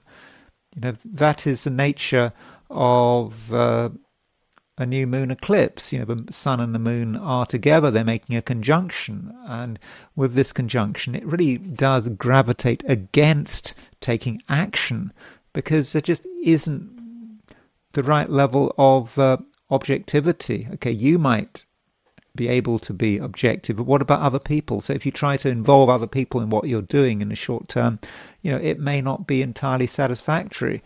In fact, you might find that there are some, real problems. Don't forget that Mars has just moved into Cancer. So, Mars went into Cancer yesterday. It's now, it's just moving towards, 1 degree of Cancer. It's still on the solstice point. And, Mars in Cancer might represent people who are stubborn. They have a particular way of doing things. And they know how to look after themselves, but they can just get angry about things. They can be over emotional, and if you try to involve them in sort of real action, well, they might not be in the mood. And if they do take action, it might not work in your best interests. So that is another good reason for not trying to do too much. And if you yourself try to take initiatives today, which I think you might, but if you do, it just might all seem rather confusing, and you might have some great ideas, some great intentions, but as soon as you actually try to make things happen, you'll start to see that things just start to go a bit wrong. Things go in the wrong way. Signals get mixed. So it's just better, I think, Capricorn, to just accept the situation and perhaps wait until things clarify. And how long have you got to wait? You probably don't have to wait very long. I mean, the moon does move into Virgo tomorrow, and I think the moon moving into Virgo is probably going to be helpful. I mean, not because of Virgo, but because of the fact that the moon is moving into an earth sign. Having at least one planet in earth signs just does make things easier, because now there are no planets in earth signs, and and I do think that is something important to to bear in mind, as especially if you are an earthy Capricorn. Aquarius. There is a grand trine in air signs, like there was yesterday. I mean, Venus is making a trine to Uranus. It's also making a trine to Pluto. So this grand trine in air signs, has a definite impact on you. And I think Aquarius, it just allows things to move. And with Venus trine Uranus, even if we just take out Pluto, the point about Venus trine Uranus, which is exact today, is that both planets are making a trine to Aquarius. In particular, they're making a trine to Pluto in Aquarius. And it might be Aquarius that you have felt recently that you haven't been able to get things together. You wanted to get things together. Pluto is in your sign, but you didn't quite have the opportunity. But maybe it was just a matter of timing. And now that Venus, Uranus and Pluto are coming together in this grand trine, things are starting to move, and it starts at the level of ideas, lots of ideas, and then at some stage it moves into action. But you don't have to have that action right now. I think in many cases it's enough to talk about things, or at least to think things through. In fact, if you were to try to take a concrete initiative, like today, then I'm not convinced it would work out. You just might find that the whole thing gets bogged down. So it's just probably enough to have ideas. Additionally, we have a new moon eclipse. And this new moon eclipse, total eclipse, is in Leo. Leo is, of course, your opposite sign. So, this new moon eclipse could well have some connection with relationships. I mean, after all, It's Leo. And there's a lot going on in Leo.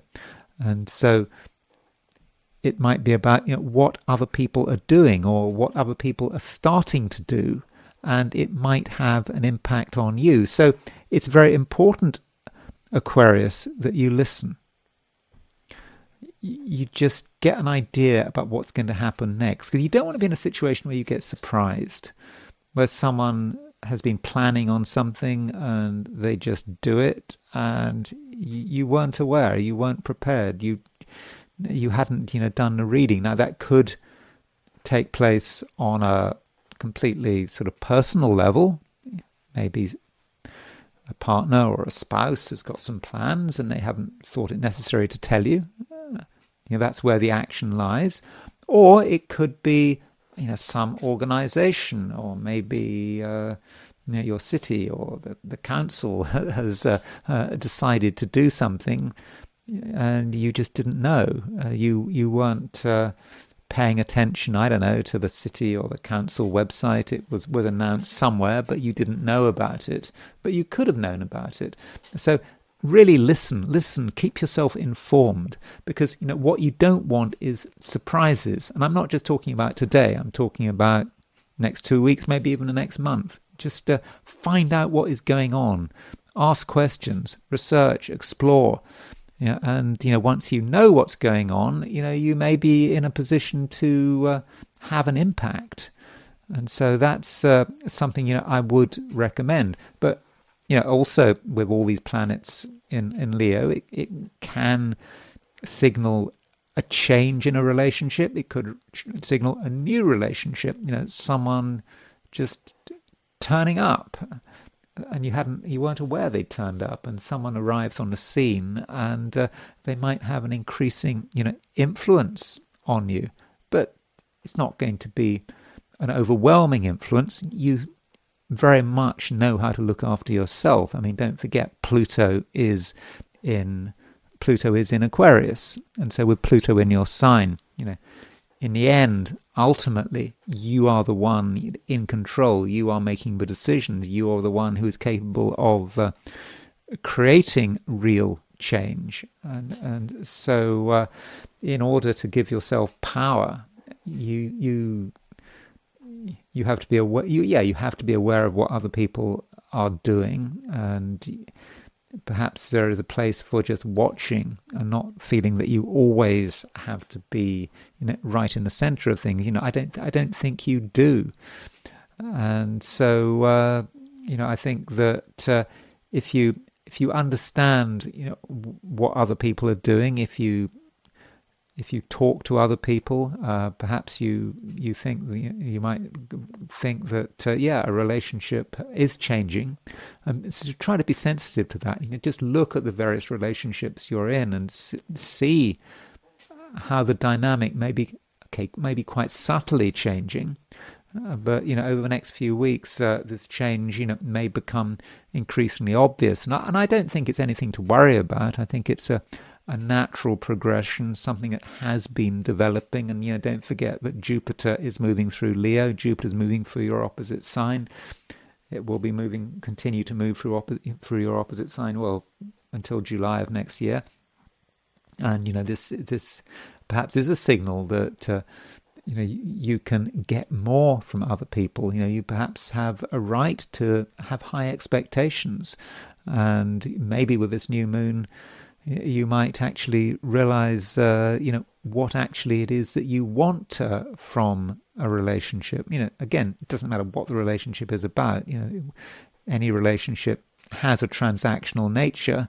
The other person wants something from you, and then the question is, what do you want from them? Pisces. This new moon eclipse is not necessarily completely straightforward. I don't think it's bad, but you don't feel entirely comfortable with it. It might just seem like hard work. That may be one way of looking at it.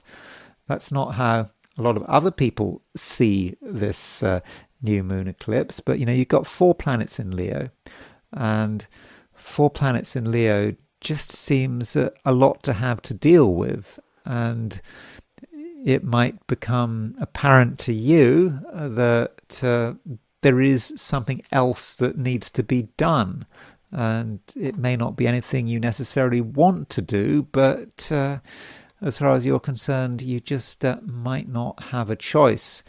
So there could be just a feeling of obligation, and a feeling that it just might be just down to you to perhaps just put in the work. And perhaps recently you haven't been quite sure what it is that you were supposed to be doing, but now it is actually becoming clearer. It is a new moon, it is a new beginning, and it might represent just a new way of organizing yourself. And that could be organize yourself in an administrative sense, but it could also relate to health, diet, exercise, something you had been meaning to do. Perhaps you'd been meaning to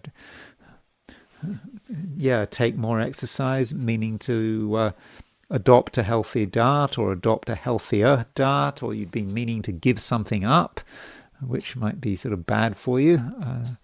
And so a lot of good intentions. And with this new moon eclipse, I think you now actually have the chance to actually do something about it. So if you have been feeling slightly guilty that you haven't been looking after yourself, and I must make it clear, I'm not giving medical advice here, I'm really talking about sort of lifestyle and so on. If you've been feeling guilty, I think that the energy of a new moon might actually give you the impetus to really make something happen. So, for example, if you had decided that if you were a smoker and you wanted to give up cigarettes, the new moon would be a great time to give up cigarettes. Obviously, the sooner you give up, the better. And because a new moon, represents a new beginning, or it could be, adopting a particular exercise schedule, provided you've got sort of medical advice and support for it. So that's a way in which this new moon, could work. So if you are not happy about the way things are done, or the way you are organizing yourself, the way you are handling your general lifestyle, then I think that this new moon eclipse can allow you to make the necessary changes. And okay, it's not particularly exciting, but there's a lot of choice here. And I think that would certainly be a very constructive way of using this energy. And don't at the same time feel that you are being blocked. I mean, some persons might, particularly now, with the power of this new moon eclipse, you might just feel just slightly frustrated. You'd like things to move quickly and they're not moving quickly, and you feel that there's some obligation for you to act, and you mustn't really sort of take it to heart. And instead, you need to think about what you can do in a constructive way, and in that sense you may be able to benefit from a grand trine in air signs. And, rather than sort of get frustrated and think that there's something you have to do, maybe the action starts at a quite logical level, thinking something through, having sort of deep thoughts. And perhaps these deep thoughts can be shared with other people, or at least one other person. I think that there is someone out there who has real insights, and if you had a sort of a deep discussion with this person, that might be helpful, and you might realize that some of the things that you thought were holding you up may in reality be fairly trivial. And those are my forecasts for the 12 signs. And now it's time to turn to the I Ching. So I asked the question, what is Wednesday going to be like for those watching the I Ching section of this video? And the first hexagram I got was hexagram number 25, which is innocence. So this gives us the idea of not really having any expectations. It's a good place to be, not to have expectations.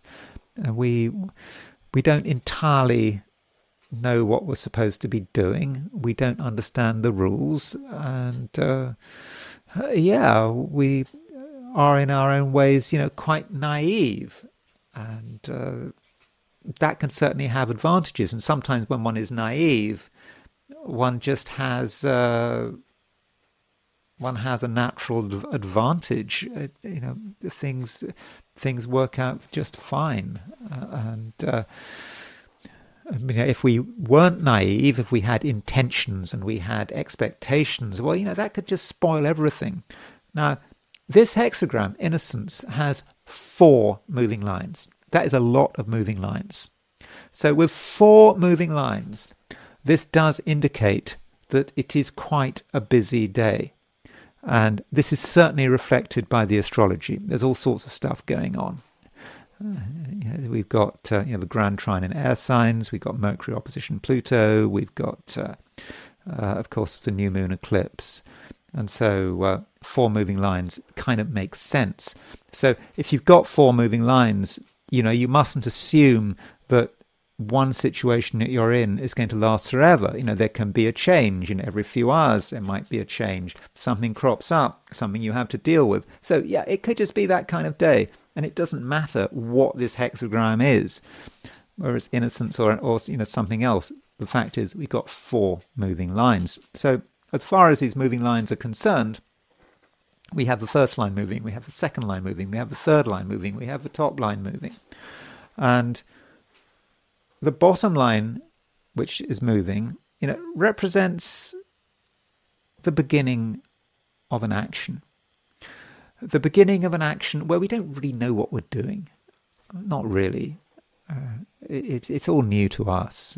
And we have the advantage there because it's all new to us. We don't know what we're doing, so we don't have any expectations. And because of that, we start off making good progress. So if you start a new venture, even if you haven't got a clue what you're doing, I think it's quite likely that those first steps are going to be quite successful. And it continues. The second line moves, and the second line moving is not really a real problem. It's we just mustn't think too much. We mustn't think beyond the situation. So we're acting on something, we're making progress, we're not asking ourselves, how am I going to benefit from this? What is the point? Where is this going? We shouldn't think like that. We should just keep going, and it's all okay. But we must know when to stop, or at least when we have to be careful, when we're starting to take risks, because perhaps something has been going quite well, but if we push it too far, something could go wrong, and then the third line moves, and that's the problem. And the third line actually talks about something being stolen, and the image it gives is, you own a cow, and you've got your cow tethered, and it's a village where maybe everyone knows each other and no one's going to steal anything, and it just doesn't happen. It's back to those old days when everyone left their front doors unlocked, and so this village, this isolated village perhaps, where everyone could trust each other. And you could indeed leave your cow by your door. You don't have to worry about someone stealing your cow. But then a stranger comes through the village, and they have a different attitude. They see this cow tethered up, and they say, okay, very well, great, I'm going to just take that cow. And so you lose your cow, you lose your property, and of course that creates all sorts of problems. It creates suspicions in the village, and that is not pleasant. And so with the third line, it's saying, don't be naive. Don't think that everything is going to be fine. Be careful with your own property. I mean, may literally be talking about theft. So if you're going somewhere where you might be vulnerable to theft, or you're leaving something outside your house, or you're walking down the street with your phone or whatever, just be extra careful, because just someone may just take it. And it's kind of in a way that is unfair, but you don't really deserve it. You haven't done anything wrong. It's not even that you've been particularly naive, but just it gets taken from you. And so I think with that third line, I think it's important to be suspicious and not to be innocent. There can be a disadvantage of being innocent. And I think that the third line really does demonstrate it. And then the sixth line moves. And the sixth line is really saying, that's enough. Just don't take any more action. Just stop what you're doing. If you act, particularly if you act without thinking, it's just going to go wrong. It's all very well being innocent, but by the sixth line, you probably aren't particularly innocent. Maybe you're thinking too much about things, and it's just not going to work anymore. And so by the sixth line, it's probably best to just call a halt to everything and just recognize that just things are getting a bit too intense, and perhaps just back off. And then with that top line, we've got 4 moving lines. So that means that we move to a second hexagram, and the hexagram we move to is 28, which is preponderance of the great. And preponderance of the great, you can see that in the middle of a preponderance of a great, you've got 4 unbroken lines. Heavy, it's heavy. The top line and the bottom line you could regard as being like the handles. The handles are not really sufficient. And it's about having to pick something up which is really, really heavy. And it's not that you can't do it, but it's going to be difficult. And so it might be that by the end of hexagram 25, in the end, you know what you've let yourself in for. You might have started off as being innocent and naive, but now reality is hitting home. But just because it seems to be a difficult task doesn't mean that it is impossible. You just have to approach the task, in the right way, and not feel that you can just make it up as you go along. There is a way of handling this obstacle. Now, that doesn't mean that you should literally lift up heavy loads, because that is what this hexagram represents. It might be that you need some help. It might need you to just pause, stop what you're doing, just wait for the situation to clear, get some advice. So in the end, I think that you do have a responsibility, but it is a responsibility that you can find some way of handling. And that's all I've got to say in this video. Thank you very much for watching. If you enjoyed this video, I'd be very grateful if you were to like it. If you're not subscribed, I'd be super grateful if you were to subscribe. If you want to buy me a coffee, there is a link in the description. I have just started YouTube memberships, so you might want to consider that. If you are a member, you get an extra video once a week, which is probably going to be of an instructional nature. So yeah, that might be something you want to think about. And yeah, that's it. So yeah, thanks again for watching, and I will talk to you again very soon.